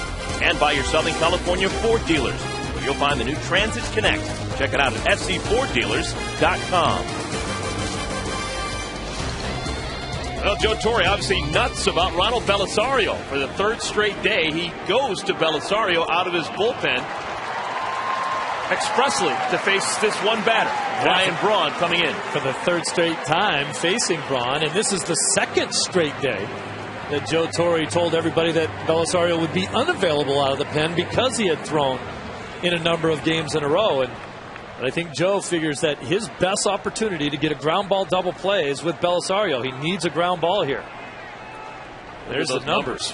Bases loaded, lifetime batting average of .347 for Braun. 0 for 2 so far in the ball game. Braun swings at the first pitch and comes up empty, 0-1. There's the numbers against Belisario, pretty good, and that's why he's back in the game. He's like Braun's personal pitcher. Belisario struck him out in the 8th inning of Tuesday's game. Got him to ground out to 3rd in the 9th inning of yesterday's ball game. Belisario, the first of the 3 Dodger relievers that worked a 1-2-3 9th inning to close out the game yesterday. Oh, didn't mean to, went too far, 0-2. Joe's got George Sherrill up in the pen as well, with Prince Fielder lurking in the on-deck circle. Braun didn't really want to. That pitch was up, but you know, one of the good things about sinker ball pitchers is when they get a little fatigued, many times their ball sinks even better. Get a little tired, ball continues to sink. One out here in the 5th inning. Dodgers would love a double play. Ooh. Outside, 1-2. This has been an unusual rally for the Brewers. They've loaded the bases without putting the ball in play. Gallardo, a walk. Ricky Weeks and Corey Hart were both hit with pitches by Monasterio.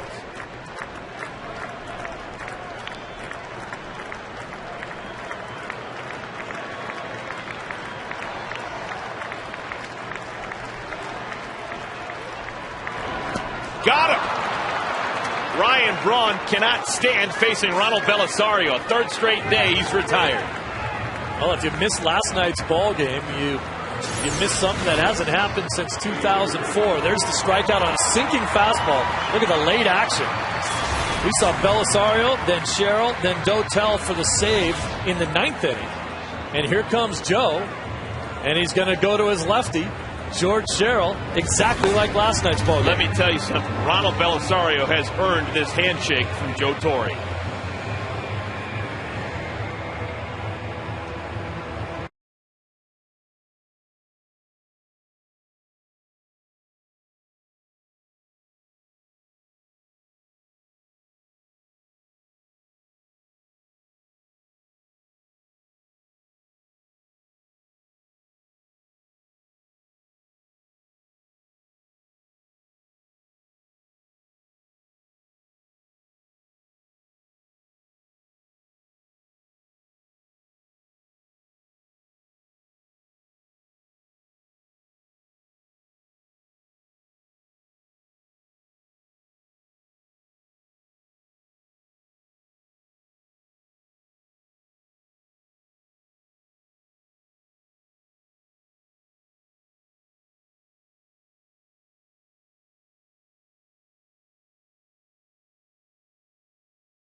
The 9th inning of yesterday's ball game. Remember last night? And if you missed it, you missed a good one. 3 pitchers, 3 hitters, no hits. This is Belisario facing Braun. He gets him to bounce out to Casey Blake. Joe comes and gets him. Here comes George Sherrill, a bouncer up the middle. Prince Fielder. Great play by Jamie Carroll up the middle. Sherrill and Belisario saying, yep, we did the job. And then here comes Dotel. Couple of pitches, line drive to center field, and Matty Kemp puts it away. 3 pitchers, 3 hitters, no hits, and a save. Right through the heart of that Brewer order. It was the first time that had been done since '04. Bases loaded with Brewers. Lefty-lefty matchup. George Sherrill working a Prince Fielder who homered an inning ago.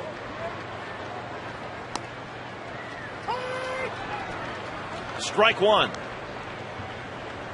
Now this has just got to be mind-boggling for Prince Fielder. He does have 1 grand slam in his career, but we told you that 22 of his 26 home runs this year have come with the bases empty. In last night's ball game, George Sherrill went to 3-0 before he came back and got Fielder to bounce the ball up the middle. Talked to him in the pregame show. He said, I was just setting him up. 2 quick strikes to Fielder. Even with the bases loaded, Dodgers still had that severe shift on against Prince Fielder.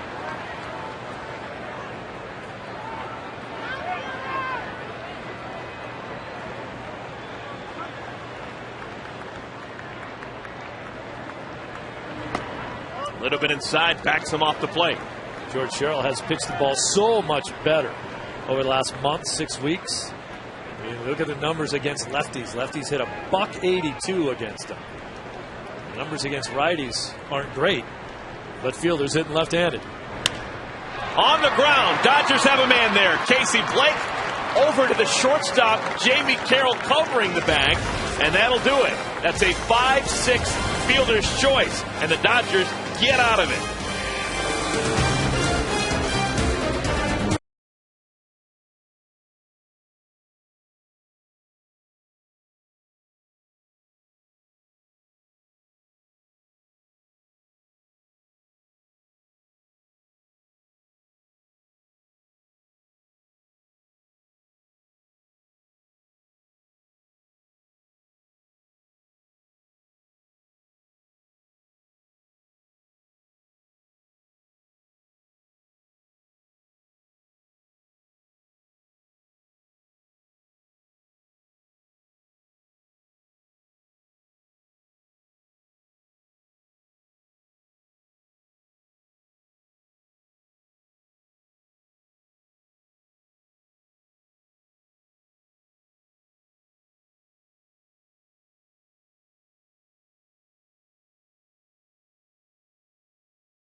Move, and by K-Swiss Tubes.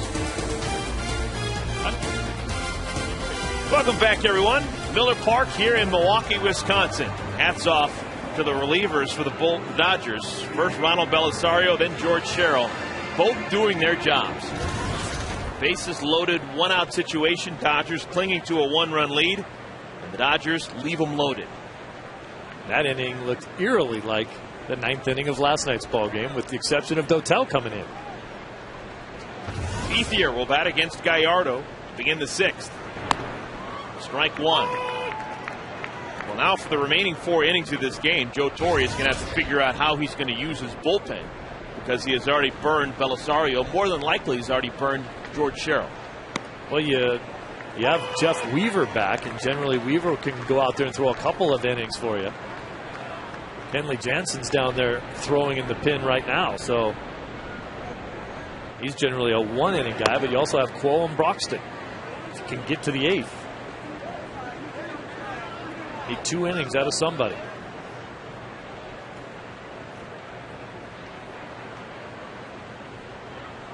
The Dodgers can throw a 5 spot up there in this inning. It might not matter.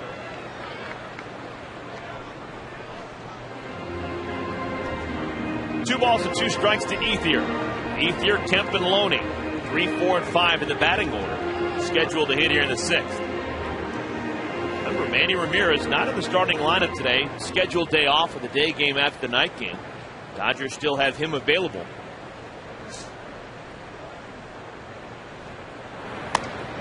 Outside 3 and 2.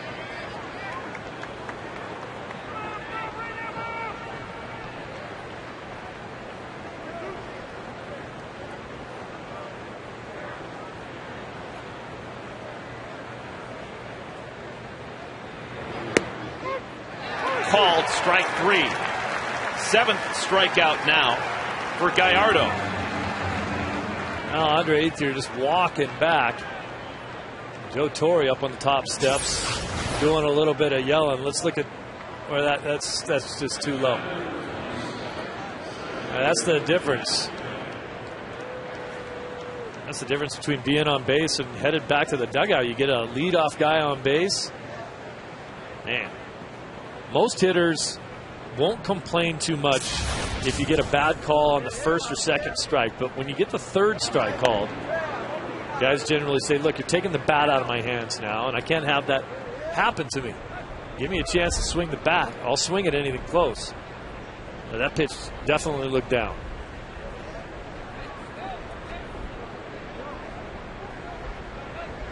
One-0 pitch to Matt Kemp. Fastball 93 miles per hour. 1-1. Kemp, an RBI ground out in the 1st inning, singled, and stole the bag in the 4th. Eventually cut down, trying to go from 2nd all the way home on a ground out off the bat of Casey Blake. That's how the 4th inning came to a close. 1 and 2 now.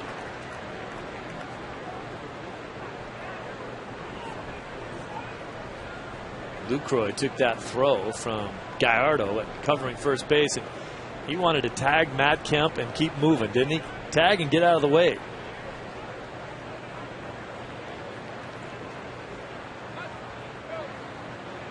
One, 2. That's now 3 straight strikeouts for Gallardo, dating back to the home half of the 5th. 8 strikeouts total for Gallardo. And he's getting that strikeout working again. We talked about his last few starts, last 8 starts, and only struck out more than 5 in a game 2 times. James Loney steps in. He's our U.S. Marines leader of the game. 4th in the National League in doubles. Jason Worth still leading the way. Andres Torres actually climbing the ladder. Loney 0 for 2 today. Pitch misses low, 1-0. Yovani Gallardo has been fantastic for the most part. Has given up a run in the 1st and a run in the 5th, but the 8 strikeouts limiting the Dodgers, who had been hitting well in the first go. Oh, here comes Ethier and Joe Torre out of the dugout. Well, Ethier must have been tossed out of the game, because there's no way he'd come running out of the dugout and have a conversation with Johnson if he's not thrown out.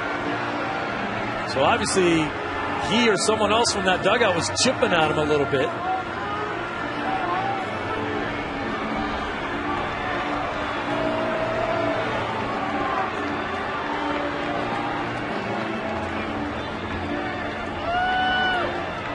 I didn't see Johnson throw him out of the game, but he's got to be out of the game. Here's the strike 3.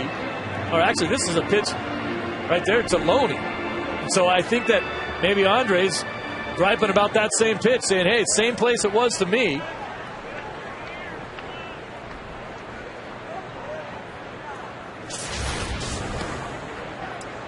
I didn't see any signal that Andre's been ejected. Still in the dugout.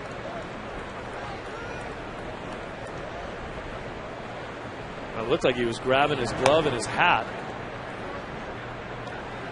Yeah, I think he's on his way out.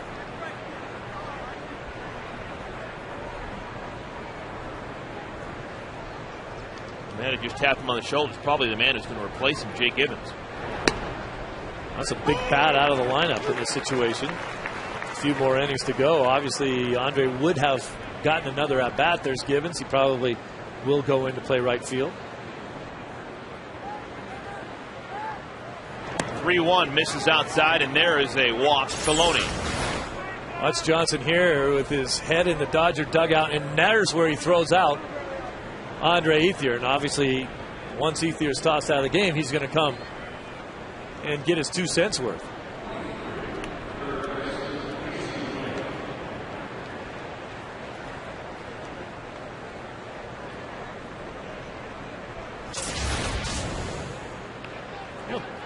You don't see much of that anymore.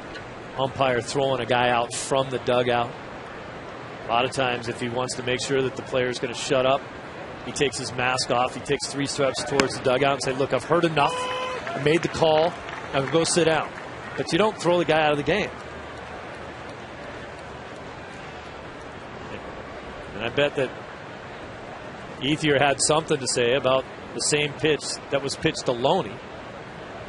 He said, hey, that's the same pitch that you struck me out on.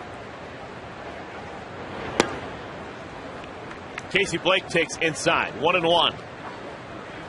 Dodgers leading the Brewers 2-1, trying to sweep the Brewers and then head on to Colorado to take on the Rockies for a weekend 3-game set. Dodgers 5.5 games out of the wild card lead. Philadelphia and San Francisco currently tied atop the wild card race. Count's now 2-1. After today's game, the Dodgers will have 34 games remaining. 9 with Colorado, 3 with Philadelphia, 6 with San Francisco. Those are all 3 teams that are ahead of them in the wild card race. So 18 of the 34 against Colorado, Philadelphia, and San Francisco. Hit well to right field. Going back on it is Corey Hart. He looks up. This one is gone. Into the Dodger bullpen. A 2-run home run for Casey Blake, and the Dodgers expand their lead to 4-1. This ball is absolutely blistered. I like the way that Casey Blake took the pitch before that. Looked to me like he was really gearing up for a big hack. And there he got it. Look at the big leg kick. He doesn't normally do that. That ball is just absolutely blistered the other way. That might be the first opposite field home run that Casey Blake has hit this year. He's been a dead pull hitter. Hit 9 to left this year, 3 to center, and that's the first one to right field. On the pitch before that, he had that big leg kick, Sadahara O-ish. And then he did it again there. He doesn't normally hit like that. But it looked to me like he was just saying, I'm going to air one out and see what I get.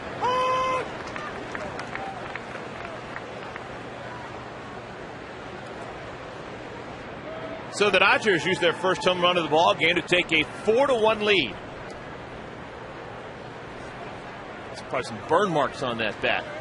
Showing to Jay Gibbons exactly where he hit it. Pitch misses low to Jamie Carroll. Good to see for the old man. Set 37 years old now. Before that home run, Casey had struck out, hit into a double play, and made an error defensively. It's a way to turn your day around. But believe it or not, Yovani Gallardo strikes out the side. But in between the 3 strikeouts, a 2-run home run by Casey Blake. Dodgers up by 3.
Light freeze cam.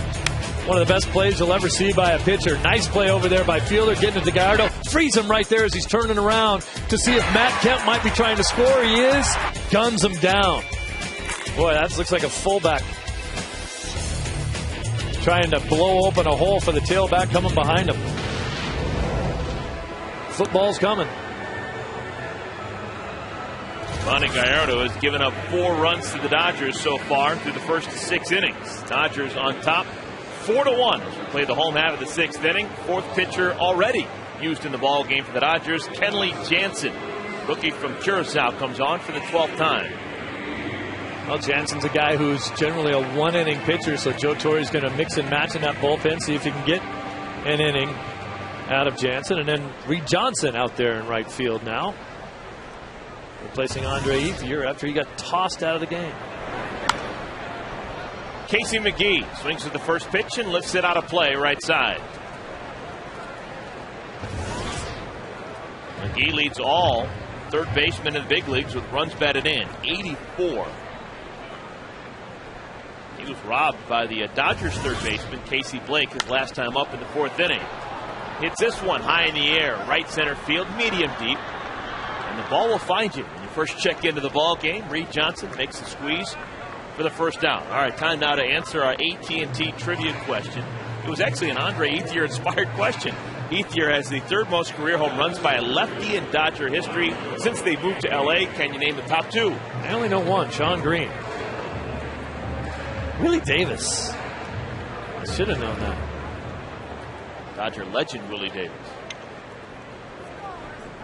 It's a lot of homers from the left-hand side. First pitch to Lorenzo Cain is ball 1.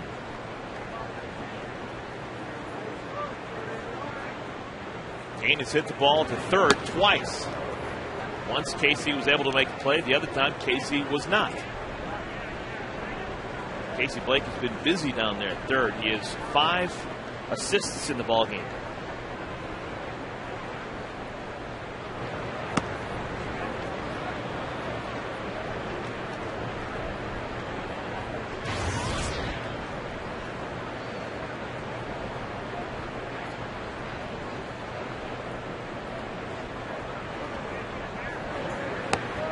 Look out. 3-1. Even Brewer fans are getting a little antsy with all the balls up and in to the Brewer hitters. You got to be able to pitch like that.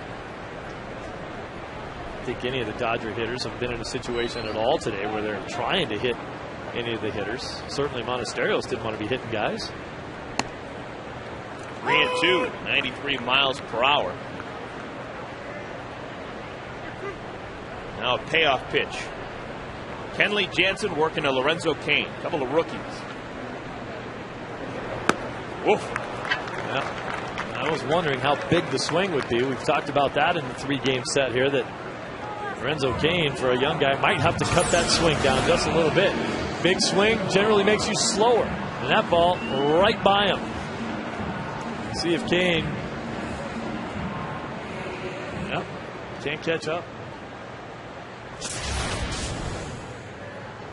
This isn't Huntsville anymore in the Southern League. This is the National League. 94 miles per hour, strike one to Alcides Escobar.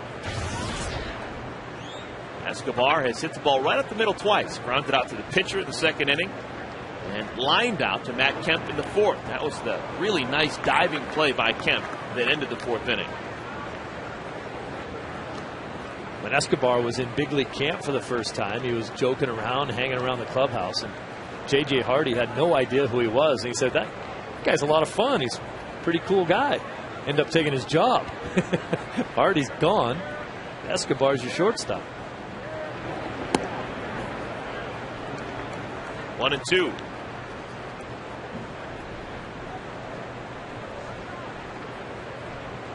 Dodgers trying to take the season series from Milwaukee 4-2. Line drive caught by Terrio. A good 1-2-3 inning. Kenley Jansen comes out of the bullpen and gets McGee, Cain, and Escobar. 4-1 Dodgers.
Is getting the day off, regularly scheduled.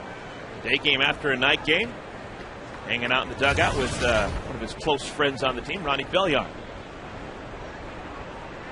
Talking about New York City, both them spending lots of time as kids in New York. And he played his high school baseball, George Washington High School in the Bronx. Ronnie Belliard actually moved down to Miami for his high school experience. Brad Ausmus, perfect 2 for 2 today against Giovanni Gallardo.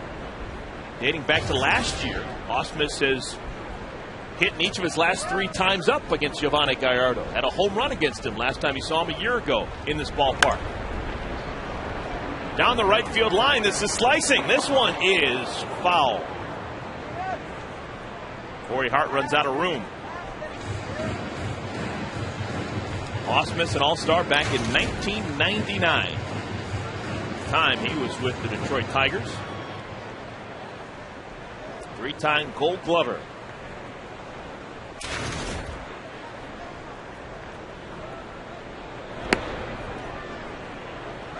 Two and two. Giovanni Gallardo still out on the mound for the Brewers. He is the guy who's been somewhat injury prone in his big league career, but I don't think anyone with the Brewers too concerned. called strike 3. That is now 10 strikeouts for Gallardo. Now, big series starting tomorrow night in Denver. Clayton Kershaw against Ubaldo Jimenez. That's the Friday night game. Bills against Jhoulys Chacin on Saturday on KCAL, and also on KCAL Sunday. Ted Lilly, perfect 5-0 in Dodger Blue against Jason Hamill. Well, the Colorado Rockies are going to get the Dodgers' best right there. Kershaw, Billingsley, Lilly, Jimenez. Remember, Kershaw and Jimenez matched up. It was really the turnaround of the season for Clayton Kershaw. It had been blasted by, I believe, these Milwaukee Brewers in his start before. This could be fun. First big league at bat for Kenley Jansen, but this kid was a minor league hitter for a number of years. You know, his last year. Until last year. He's always been a catcher until this last season, where they said, you know what, you're not a real good hitter, so how about we let you pitch for a while. Took him a year to get to the big leagues. Minor league numbers in 258 games, 835 at bats, batting after 229 with 15 home runs. Well, that's a pretty good indication that he's going to go back out there and pitch another inning. Got through that 6th inning fairly routinely, so Joe's going to let him go out and get another one. After that, you got to figure Cole and Broxton.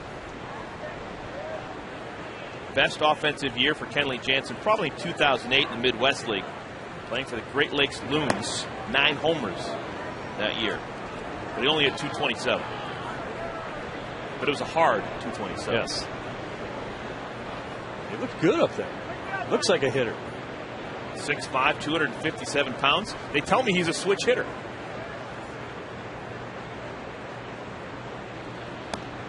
Look at that.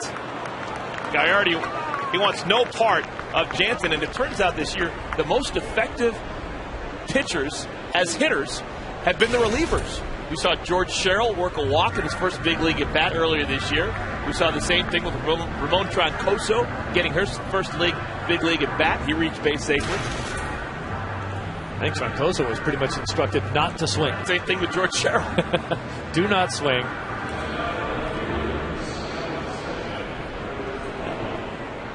Wow. Look at the way he just towers over Prince Fielder. Well, Fielder's a little wider than he is tall. That's a lot of man there, but he's not a tall guy.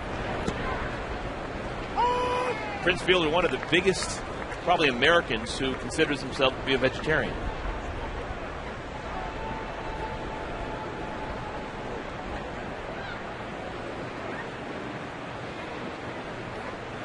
Scott Posednik, a couple of base hits. Takes another strike, 0-2.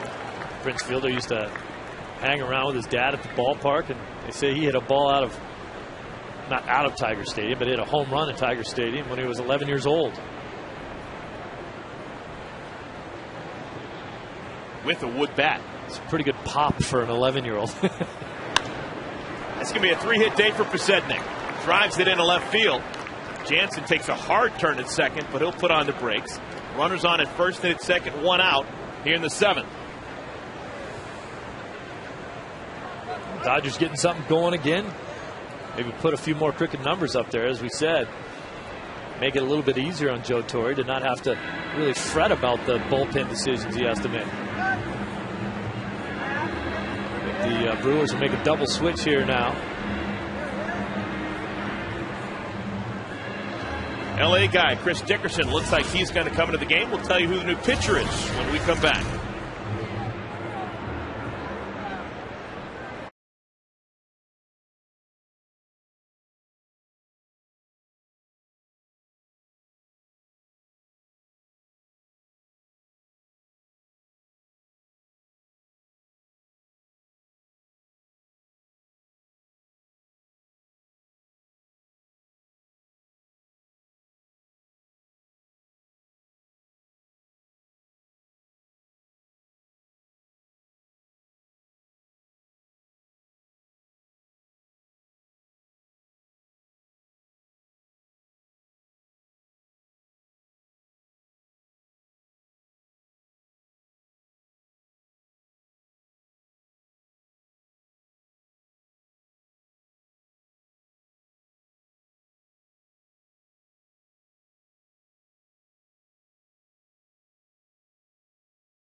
4-1 and threatening. Take a look at our Jaguar performance. It's been laid out there by Matt Kemp. How much more dirty can you get in a game than Matt Kemp? He's done it all today.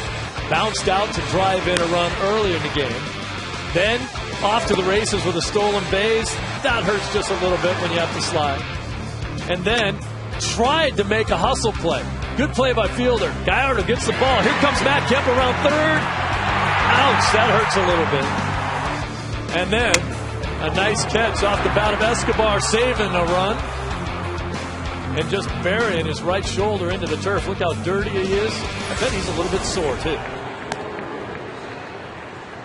Tomorrow morning, he's not going to feel good. You always hurt worse the next day, don't you? Still smiling, though. New pitcher coming on for the Brewers. It's Todd Coffey. And when Todd Coffey comes on, he comes on. He comes out of the bullpen and sprints all the way to the mound. He's always done that, and the crowd loves it. I don't really understand why the pitchers walk in from the bullpen or amble in. At least he gets in here in a hurry like he wants to pitch. Coffey's caffeinated. Maybe that's why he does it. Ryan Theriot bats, swings at the first pitch, lifts it to center field. Kane coming on. No, this is Dickerson coming on. Has to play it on a hop. Here comes Jensen around third. He'll score. Ball gets away from Lucroy, and both Besednik and Theriot will pick up an extra base. Well, you can tell that Kenley Jansen used to be an everyday player. He really had great instincts out there. Got a good jump on a ball that a lot of players would have said, oh, I got to hang up to make sure someone doesn't catch it. He says, nope, no one's catching that ball. I'm taking off. Larry Bowa's going to send him. Dickerson can't throw him out. Now the ball skips by everybody, and everybody gets to move up again.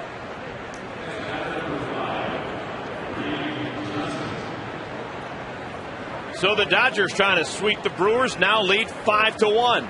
Kenley Jansen gets his first major league at bat, draws his first big league walk, and scores his first big league run here in the 7th inning. And the Dodgers still with a chance to do more damage. 2 runners in scoring position. Reed Johnson bats for the first time today. Infield in all the way around at the cut of the grass. Outside. Interesting scoring decision on that play. The ball got away from the catcher, Lucroy. Normally when the ball gets away in a throw, they usually give it to the guy who threw it, but they're going to say it's an error on the catcher. Skip right through his legs. You're right. Generally, the outfielder gets the error when there's a play like that made. There's Chris Dickerson in center field. But I played so much in the outfield, I always wondered, why you give me the error? Why? Just made a good throw. Someone didn't catch it.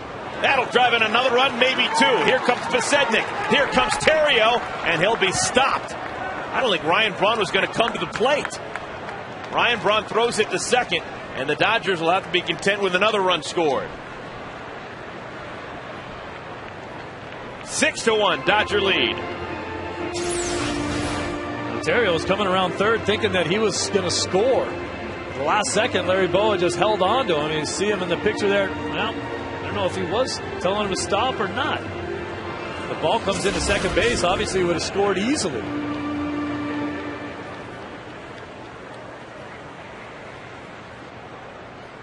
So Dodger lead now is 5. Todd Coffey's not fooling anyone. He's come out of the bullpen, allowed singles to Ryan Theriot and Reed Johnson. And now runners on at the corners, and here's Matt Kemp. Takes a strike.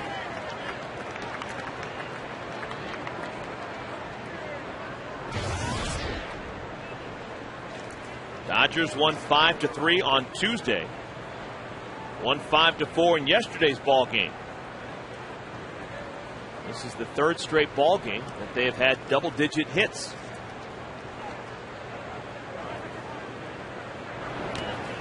Gets away from Lucroy, and it's going to score another run. Theriot touches home. 7-1 Dodgers. This game blowing up for the Brewers right now, and the Dodgers certainly happy to be on the good end of what soon will be a laugher here.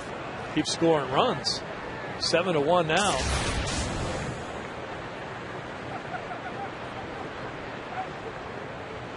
That scored a wild pitch on Todd Coffey, allowing Terrio to score and Johnson to move to second.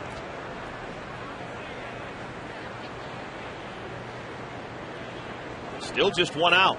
4 men have reached consecutively for the Dodgers.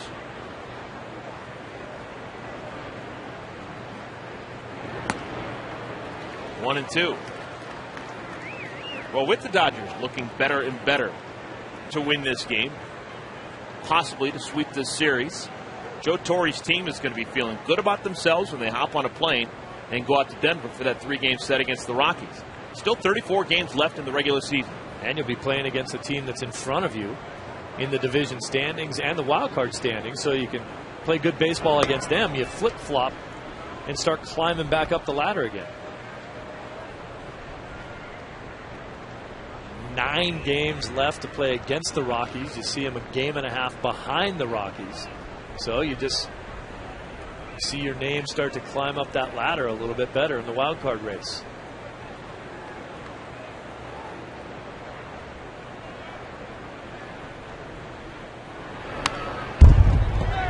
Count remains 2-2.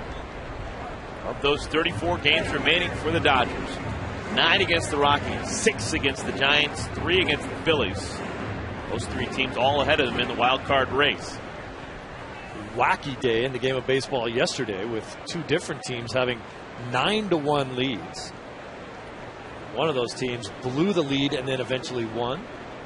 That was the Giants in Cincinnati. Cincinnati actually won that game. They blew the lead and then came back and won. Colorado was getting beat by 9 runs, and they came back and won the game. So no lead is safe, I guess. 2 outs now here in the 7th inning. Matt Kemp is struck out by Todd Coffey. James Loney trying to keep the inning alive. Loney walked and scored an inning ago. Came around to score on the Casey Blake home run. Dodgers have homered in every game so far in this series. Ethier, a solo shot in yesterday's ball game. Home runs by Kemp and Barajas. On Tuesday, Ken Maka is going to choose to intentionally walk Loney to get to the man who just homered an inning ago, Casey Blake. I'll just take a better matchup there, righty on righty, instead of having Coffey throw to the left-handed hitting James Loney, and a guy who has driven in more runs than anybody on this club.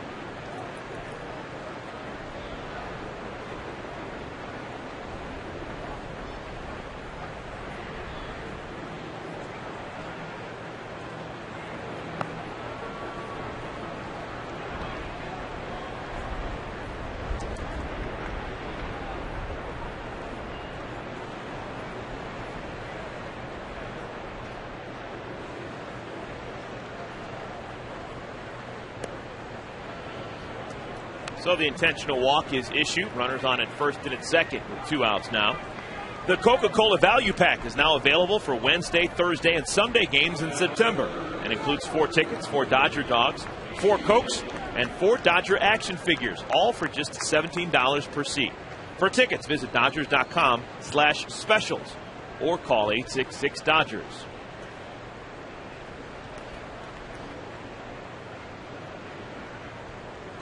Casey Blake, 37-year-old, pounding his 13th homer of the season an inning ago. Now has 159 in his career. Looks at a pitch outside and low, 1-0.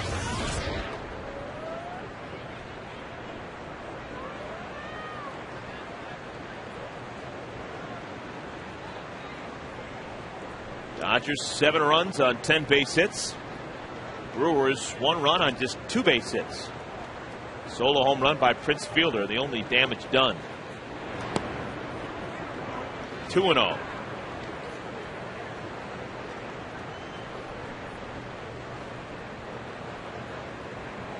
Casey Blake swinging with a little bit more exaggerated leg kick. Certainly on that home run ball he hit to right field in his last at bat. See if he's still going with that big leg kick, front foot. Casey swinging with some angry intentions back in the 6th inning, and there was a reason for him to be angry. He had accounted for 3 outs his first 2 times up with a strikeout and hitting into a double play, and he had made an error defensively. So in the 6th, getting some anger out. Makeup time.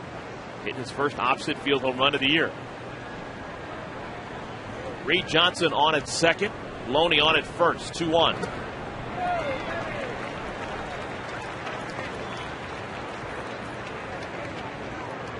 Casey a little bit upset with himself there. Got the pitch he wanted and then swung right through it. One of the reasons why Casey doesn't hit many opposite field home runs is because he likes the ball in.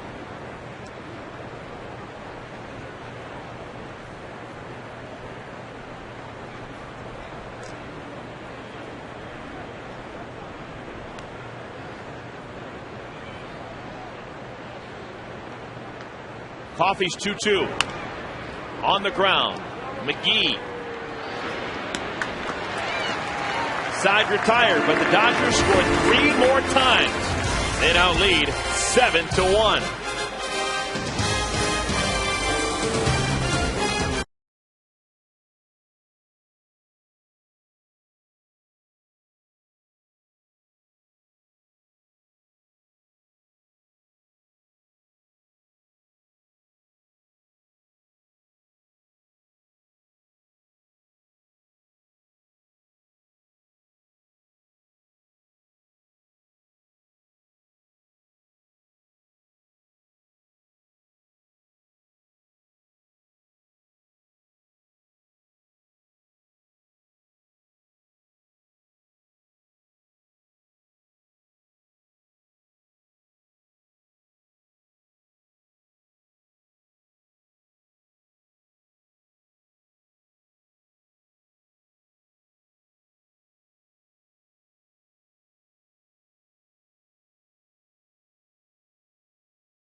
From Lake Michigan. Dodgers on top of the Brewers 7-1. Jonathan Lucroy looks at a first pitch fastball outside, ball 1. It'll be Lucroy, Chris Dickerson, and then the top of the lineup, Ricky Weeks.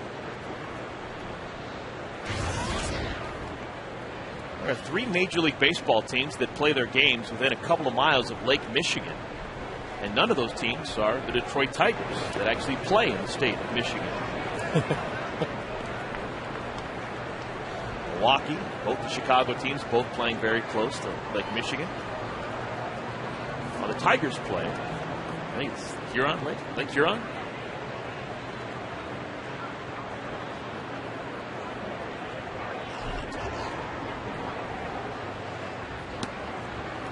There's a strike, 2-1.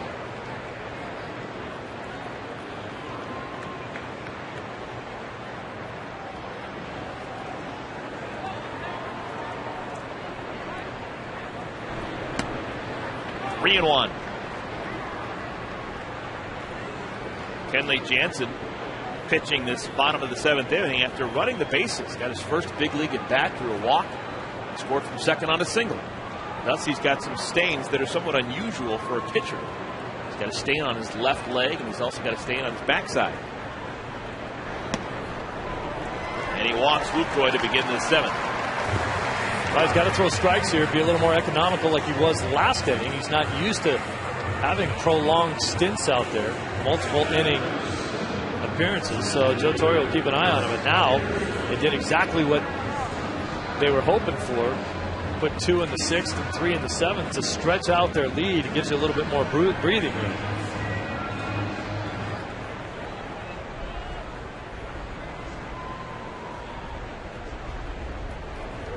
Chris Dickerson will now bat. Takes strike 1. Chris Dickerson's father played in the NFL. Actually, there's some story behind that. That's some misinformation that has been following him for years. I actually had a conversation with him just yesterday. I thought it was Eric Dickerson. Well, the original story was that people thought that his father was Eric Dickerson, of course, the longtime great LA Ram. That's not Sam, true. Isn't it? And it's Sam, yeah. No, he didn't play in the NFL either. Chris said that story just got attached to him right when he was draft eligible coming out of University of Nevada, and that people just keep perpetuating the story, but it's not true. Well, is it true that he played football against some famous quarterbacks? He is good friends, yes, with Matt Leinart. Played against Matt Castle. Chris went to Sherman Oaks, Notre Dame. He's good buddies with Brendan Ryan, shortstop for the St. Louis Cardinals. They played high school ball together. Foul tips it into the catcher's glove. That's going to be a strikeout. So Dickerson is out number 1 here in the 8th inning. Well, Jansen going right after Dickerson. He can throw it up there 95, 96. You're going to strike out some guys, even if you throw it thigh high.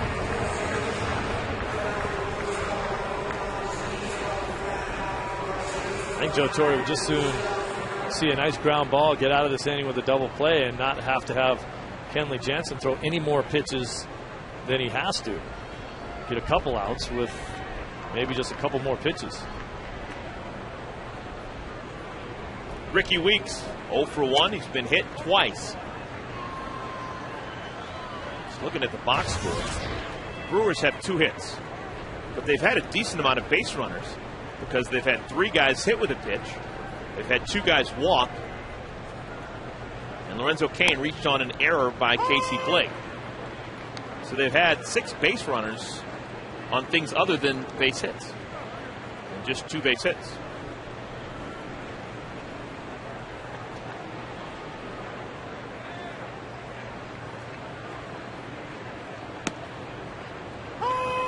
Good breaking ball right there by Jansen. That's always the thing that you try to develop when you're a young pitcher, and he is a young pitcher. He's only been pitching for about a year. He's got the good fastball. They wonder about the secondary pitches. This will be a fastball away.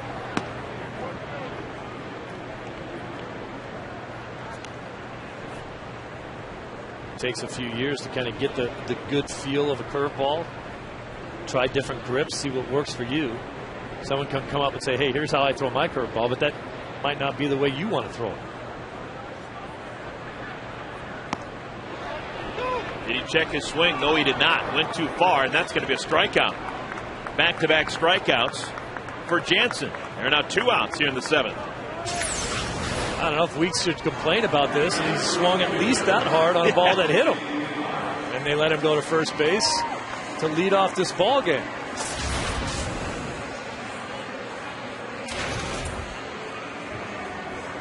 Now 3 strikeouts in an inning and 2/3 for Jansen.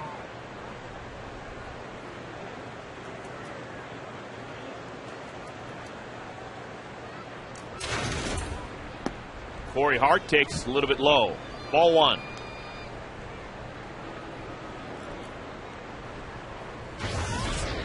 Hart from Bowling Green, Kentucky.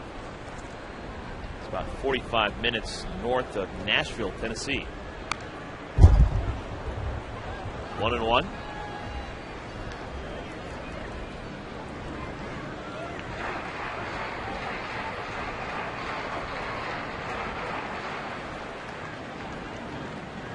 Win today. The Dodgers would move back 4 games over 500. It would be their 66th win of the year. And quietly putting together a little bit of a winning streak. Joe Torre had said that the only way the Dodgers get back into the race is to rattle off 5 or 6 in a row, maybe more. He said that just hadn't been able to put together a streak like that pretty much all year.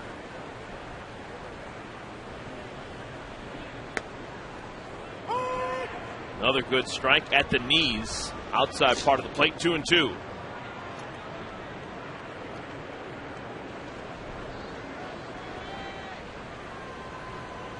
Last time the Dodgers came to Milwaukee and swept a 3-game series was 2003.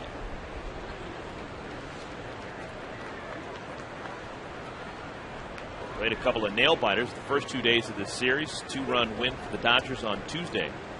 1-run win for the Dodgers yesterday. Today, a little bit more breathing room as we play the home half of the 7th. 7-run lead, 6-run lead.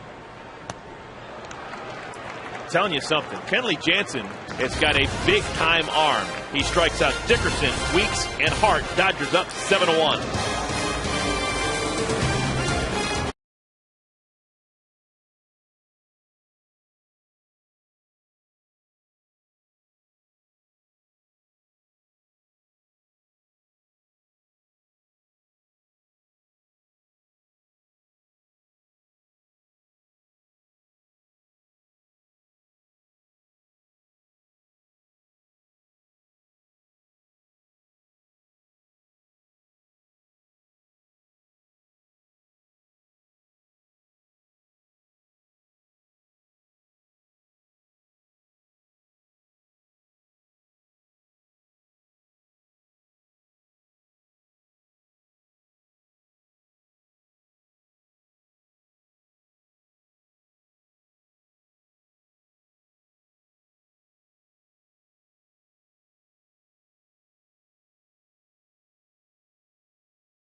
Yeah, this is the key to the ball game too, and it's not even with the Dodgers at the plate. Monasterios hits back-to-back hitters, Weeks and Hart. Then with the bases loaded, they bring in Belisario, a guy who wasn't supposed to pitch today. He gets Braun just like he has the last 2 nights, and then once again today. And then they bring in George Sherrill, eerily the same as last night's ball game. He gets Prince Fielder to bounce out. They get out of that inning. They keep their 2-1 lead, and now the score stands at 7-1.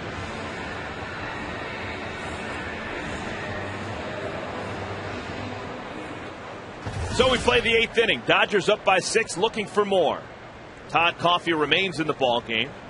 They'll face Jamie Carroll, Brad Ausmus, and then the pitcher spot, Kenley Jansen. Popped up in the air, right side.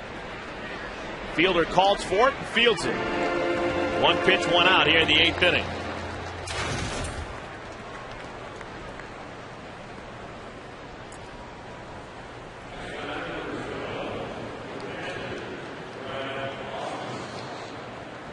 Brad Ausmus will bat.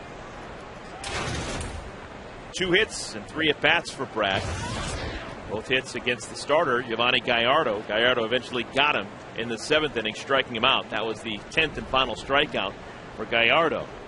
Dodgers have struck out 10 times. They also have 10 hits to go with 7 runs. Strike 1 called to Ausmus. An interesting scenario in today's ball game, which you don't almost never see. Monasterios didn't go 5 innings. He can't be the winner of this ball game. And there is a situation where the official scorer can make a determination on who he thinks gets the win. And obviously, in that 5th inning, there was a bunch of different pitchers that came in to close it down, but that guy right there threw 2 strong innings. That would be my vote, Jansen, to get the win in this game. Not sure what the official scorer will think. 2-1 now to Ausmus. It's basically at this point up to his discretion as to who pitched the best after Montesterios left the game before completing the 5 innings. Be a heck of an afternoon for Jansen if he did pick up the win. His first big league win, his first big league at bat, his first big league run scored.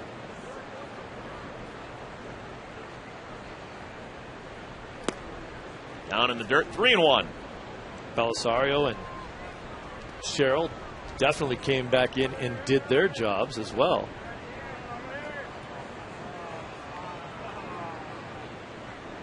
Technically, the pitcher of record would be Sherrill because he finished the 5th, but threw to just 1 hitter.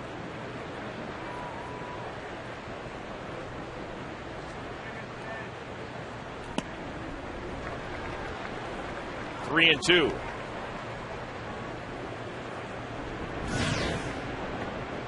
Tavio Dotel getting loose in the bullpen. He picked up the save by getting a final out of yesterday's ball game.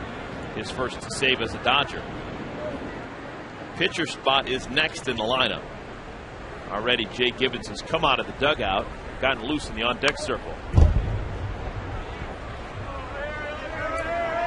There's Jay.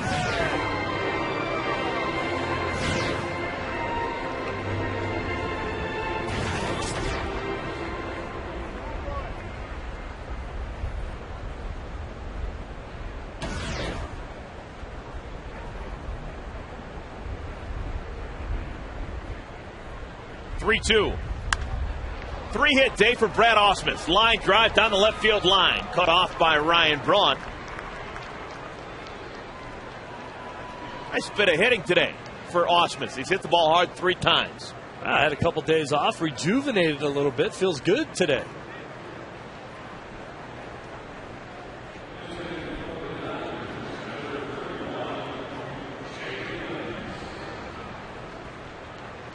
So Ausmus on at first base with 1 out, and Jay Gibbons, the batter. Gibbons in limited time hitting .381, 8 hits and 21 at bats. First ever plate appearance against Todd Coffey. Takes the fastball for a strike, just feeling him out. 0-1.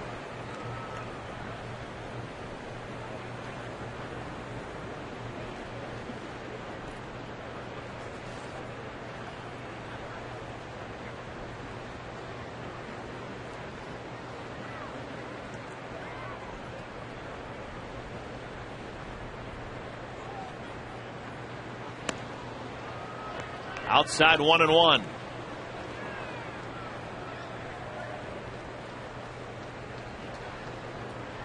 Todd Coffey, definitely one of the workhorses for Ken Maka's ball club out of the bullpen, getting a lot of appearances. Generally doesn't throw more than 1 inning. 57th game he's been in this year. It's more appearances than any other bullpen member. Hit well. Left center field, going back, looking up. Dickerson! Nice play.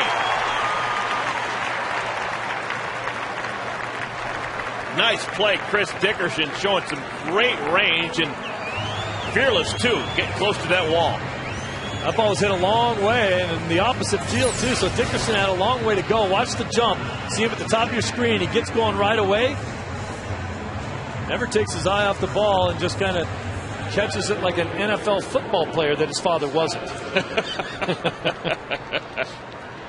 Nice over the shoulder grab. Well, I just think that was kind of a steal for this team. They traded Dickerson to the Cincinnati Reds, from the Reds, for Jimmy Edmonds. Edmonds has made a little bit of an impact on that Reds ball club, has already hit a couple home runs, but Edmonds most likely in his last year. Dickerson's got a future ahead of him. Young guy out of Sherman Oaks, Notre Dame High School. 2 outs. Ausmus still on at first. Scott Posednik, already a 3-hit day for Scotty Pods. Takes a strike, 1-1. So Posednik and Ausmus have combined for 6 of the Dodgers' 11 base hits.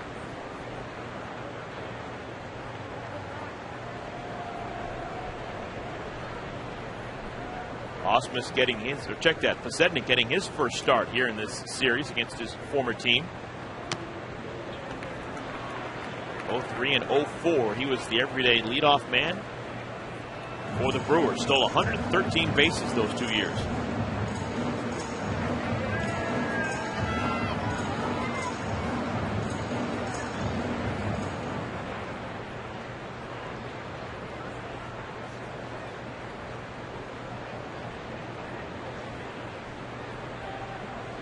Ausmus not being held on at first.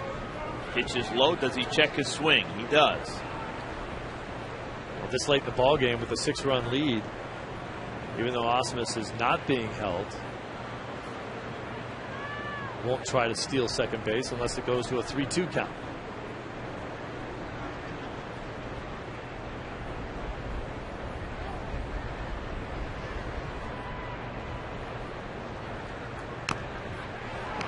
Foul tipped in and out of the catcher's glove.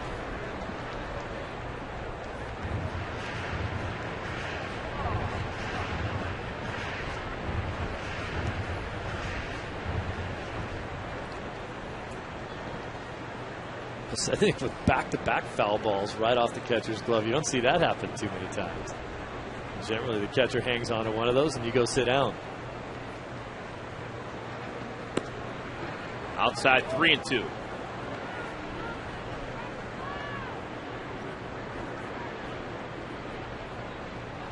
Dodgers scoring a run in the first inning. A run in the 5th inning. 2 in the 6th. 3 in the 7th. They've had at least one base hit in every inning except the 3rd. There goes Ausmus on the 3-2 pitch. Softly hit right side. It's going to stay fair. Fielder steps on the backside, retired. No runs, a hit. One man left on. Dodgers still up by a bunch. 7-1 is our score.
Tavio Dotel now comes in to make another appearance for the Dodgers. Part of that 3-pitcher, 3-batter save from last night's ball game, and now Dotel comes in again, making his 52nd appearance on the year. Dotel will be asked to get probably 3 outs in an inning. Probably will hand the ball back to Jonathan Broxton, even though won't be a save situation. Braun, Fielder, and McGee to bat here in the 8th inning. Brewers down by half dozen.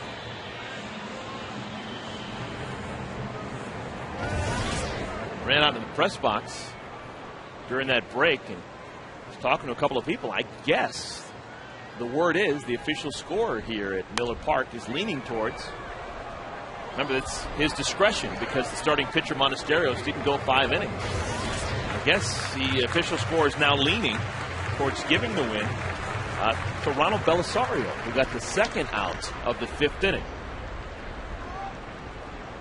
Belisario came on with the bases loaded and 1 out, struck out the man at the plate right now, Ryan Braun. Then Belisario was lifted. George Sherrill came in and he retired Prince Fielder on a ground ball over to third. Our assistant PR guy, John Capper, came through the booth and asked our opinion. I guess the official score was trying to get the opinions of a bunch of different people as to who they thought had the biggest impact. That certainly was a huge out by Belisario. But even at that point, he hadn't gone through the 5th inning. It wasn't a complete game yet. So how would he be the guy?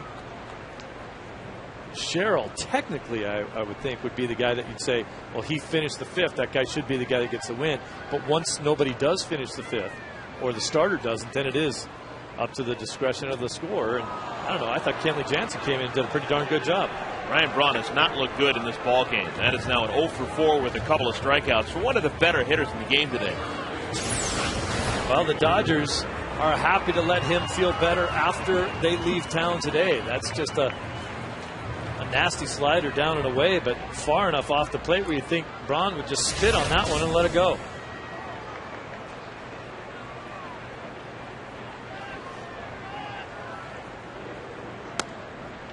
Prince Fielder takes strike 1, 93 miles per hour, inner half.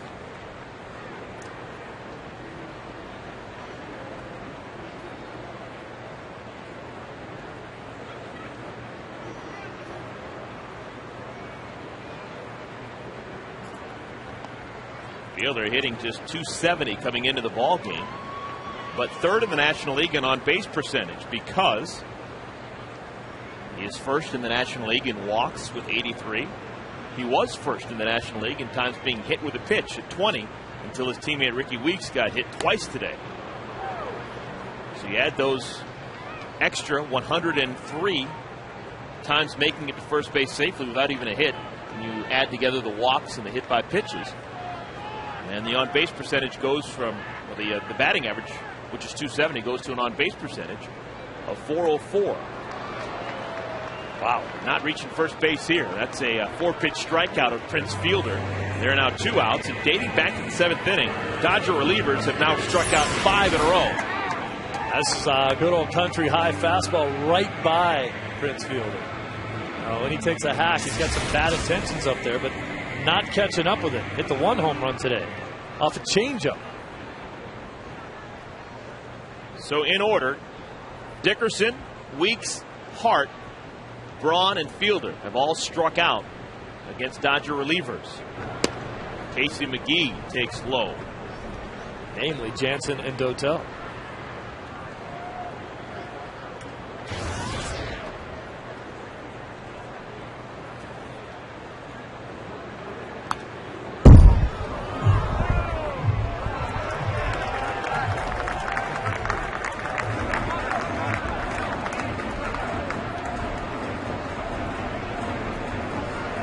Dodgers trying to finish the year 4-2 against the Brewers.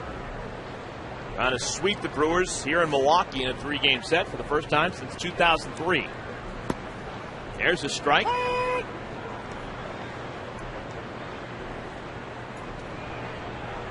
Manny Parra, who's just been taken out of the starting rotation for the Brewers, he's up and loose. Maybe he'll come on in the top of the 9th. Well, the Dodgers are starting to play baseball the way Dodger fans would hope they played all season long. Hitting and pitching. 6th straight strikeouts by Dodger relievers. How about that? We go to the 9th.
pitcher's duel. It was 2-1. The Dodgers on top through 5 innings. And that's when things start to open up. The 6th inning, Casey Blake goes opposite field.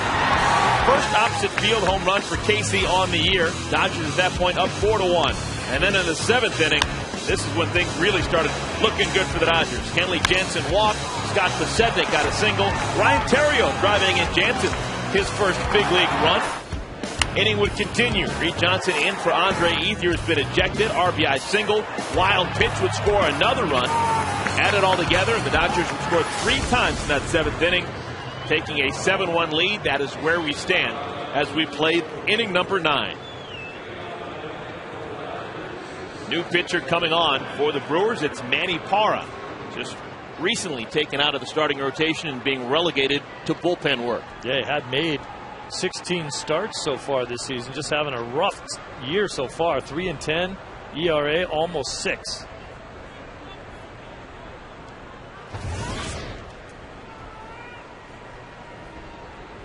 Ryan Theriot leads things off and takes a strike.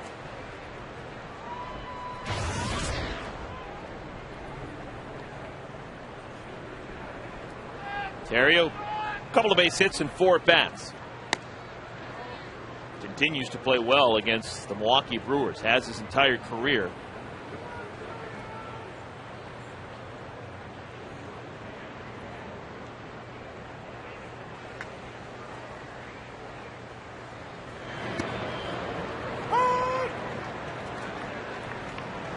One and 2 now. After the ball game, Dodgers going to head out to Denver and take on the Rockies for 3 over the weekend. Clayton Kershaw against Ubaldo Jimenez. Doesn't get any better than that. The game is tomorrow on Prime Ticket.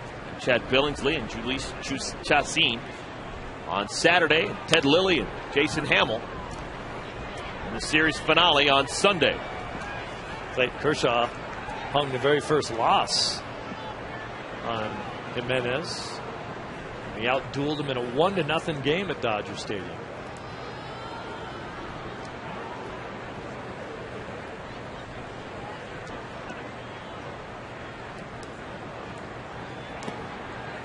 Down in the dirt, 2 balls, 2 strikes.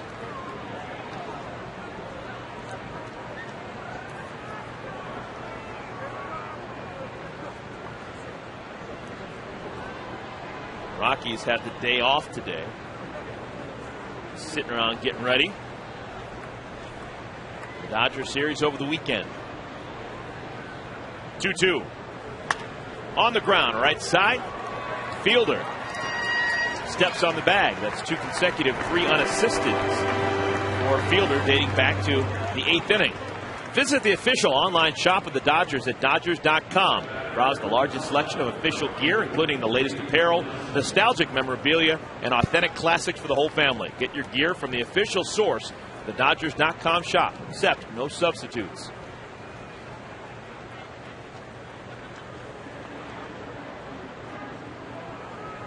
Reed Johnson getting a chance to play after Andre Ethier was ejected back in the 7th inning. Swings at this pitch and skies it to left field. Ryan Braun looks up into the sun and makes the play. Don't forget, immediately following the final out of the ball game, Dodgers Live coming your way. Patrick O'Neill in the house. Steve, you're going to join him down third base side. Should be a lot of fun things to talk about. It's always a lot more fun to have a Dodger Live show when the Dodgers win. They've been playing much better baseball. It's 3 straight games now where they've had 10 or more hits. I always say, if you get 10 hits, you usually win.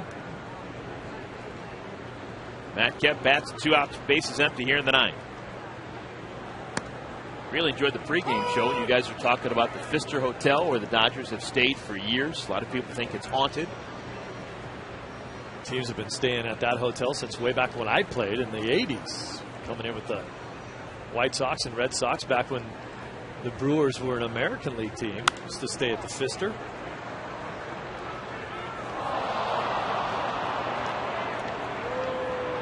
One of the very nice old classic hotels in this country.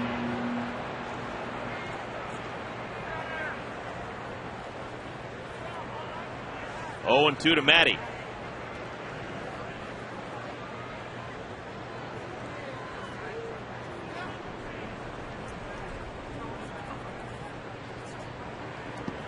down in the dirt.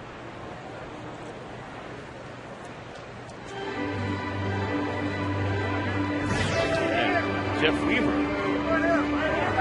getting loose. We may see him in the bottom of the ninth inning. Popping the glove down there in the bowling.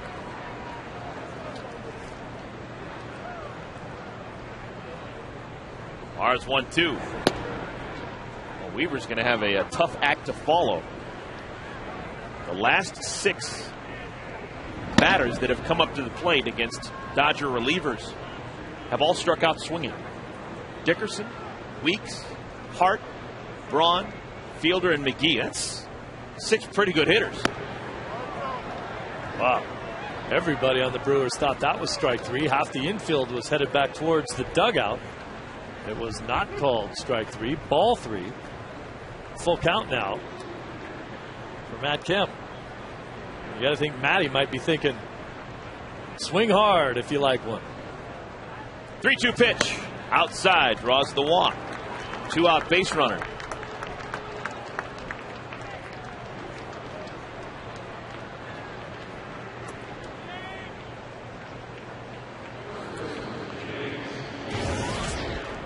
So James Loney, another at bat here.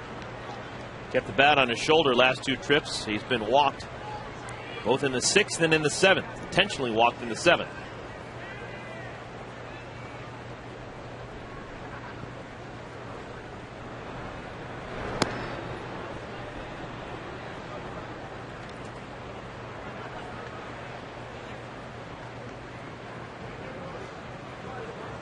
Loney 4 for 10 lifetime against Parr with the home run.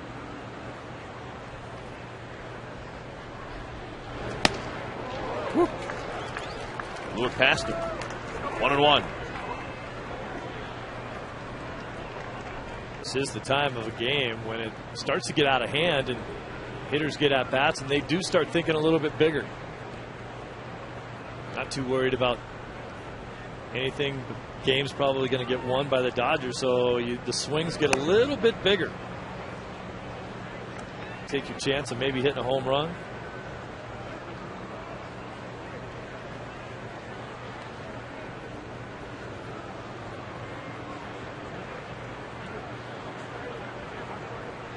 Parr's 2-1 pitch. 3-1. And to that end, we'll see what Loney's swing looks like right here with a 3-1 count. James, usually a pretty good off-field hitter, might be thinking pull right here. Takes a strike, count full. Dodgers 7 runs on 11 base hits. They've made an error. Brewers 1 run on just 2 base hits. They made an error.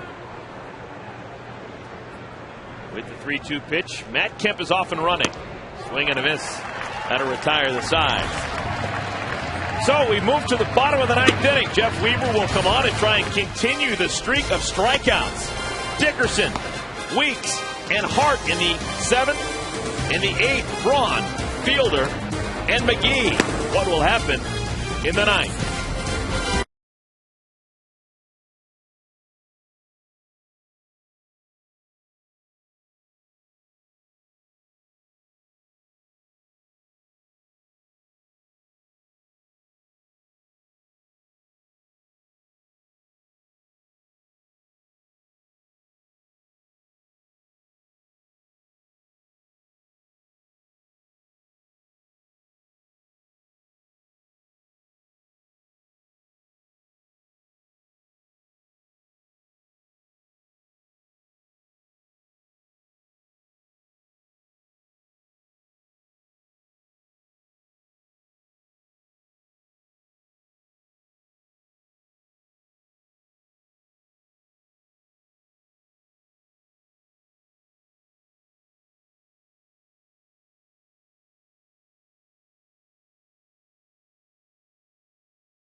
Game series against the Brewers. Dodgers up by 6. 7-1 is our score, and Jeff Weaver, good to see him up and at it again, comes out of the bullpen. He is now the 5th reliever used by Joe Torre in a game in which the Dodgers pitchers have only allowed 2 hits. We have seen 6 different pitchers. It started with Carlos Monasterios. Then we saw Ronald Belisario out of the pen, George Sherrill, Kenley Jansen, 2 shutout innings. Octavio Dotel pitching the 8th. And now Joe Torre asking the veteran right-hander, Jeff Weaver, to pick up outs number 25, 26, and 27. A couple of graybeards battling here. 40-year-old former Dodger Craig Counsell will bat to lead things off in the 9th inning.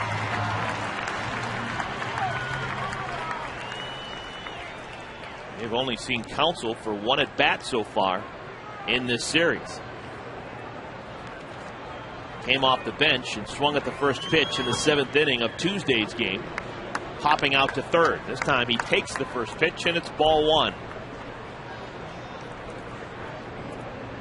6 straight Brewers have struck out swinging. Dickerson, Weeks, Hart in the 7th.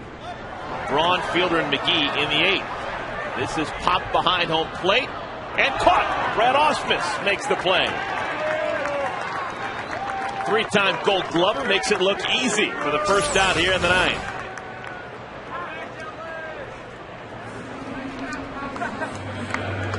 If there's a Dodger fan out there that was thinking somewhere in the back of the mind, wouldn't it be nice to see 3 more strikeouts and have 9 straight strikeouts to end the ball game? You're excused for having that thought.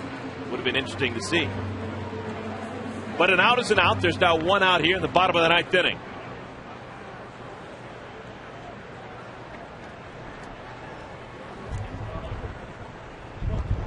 Shortstop Alcides Escobar takes a strike. 2 outs away from bringing you Dodgers Live. Patrick O'Neill and Steve getting ready, third base side. And it is off to Denver to take on the Rockies. 3-game set over the weekend. Could be very pivotal as the Dodgers have 34 games remaining on the schedule. No balls, 2 strikes to Escobar. Hits this one to center field. Kemp started in, now goes out and makes the play.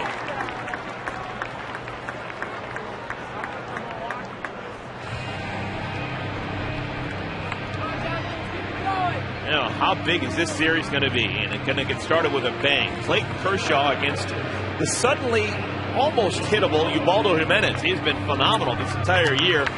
But over the last handful of starts, he's been fairly mortal. Still 17 wins to go with just 4 losses. But the ERA pretty darn close to what Clayton is doing. Clayton 3.07 with Jimenez about 2.5. And Billingsley and Chacin on Saturday and finale. Ted Lilly will try and match Kaz Ishii and go a perfect 6 wins in his first 6 starts in a Dodger uniform. Lilly against Jason Hamill. There's Lilly. 2 outs now. Home half of the 9th inning. This could end the ball game. 2 hopper off the bat of the catcher Lucroy. Over to Jamie Carroll. Side is retired. Game is over. And sweep is in the books. Dodgers, they come to Milwaukee and they take 3 from the Brewers for the first time since 2003. 6 different pitchers combined on a 2-hitter. Heck of a pitching performance by Monasterios, Belisario, Sherrill, Jansen, Dotel, and Jeff Weaver. The win does indeed go to Ronald Belisario. Dodgers improve to 66 and 62. Don't go anywhere. Dodgers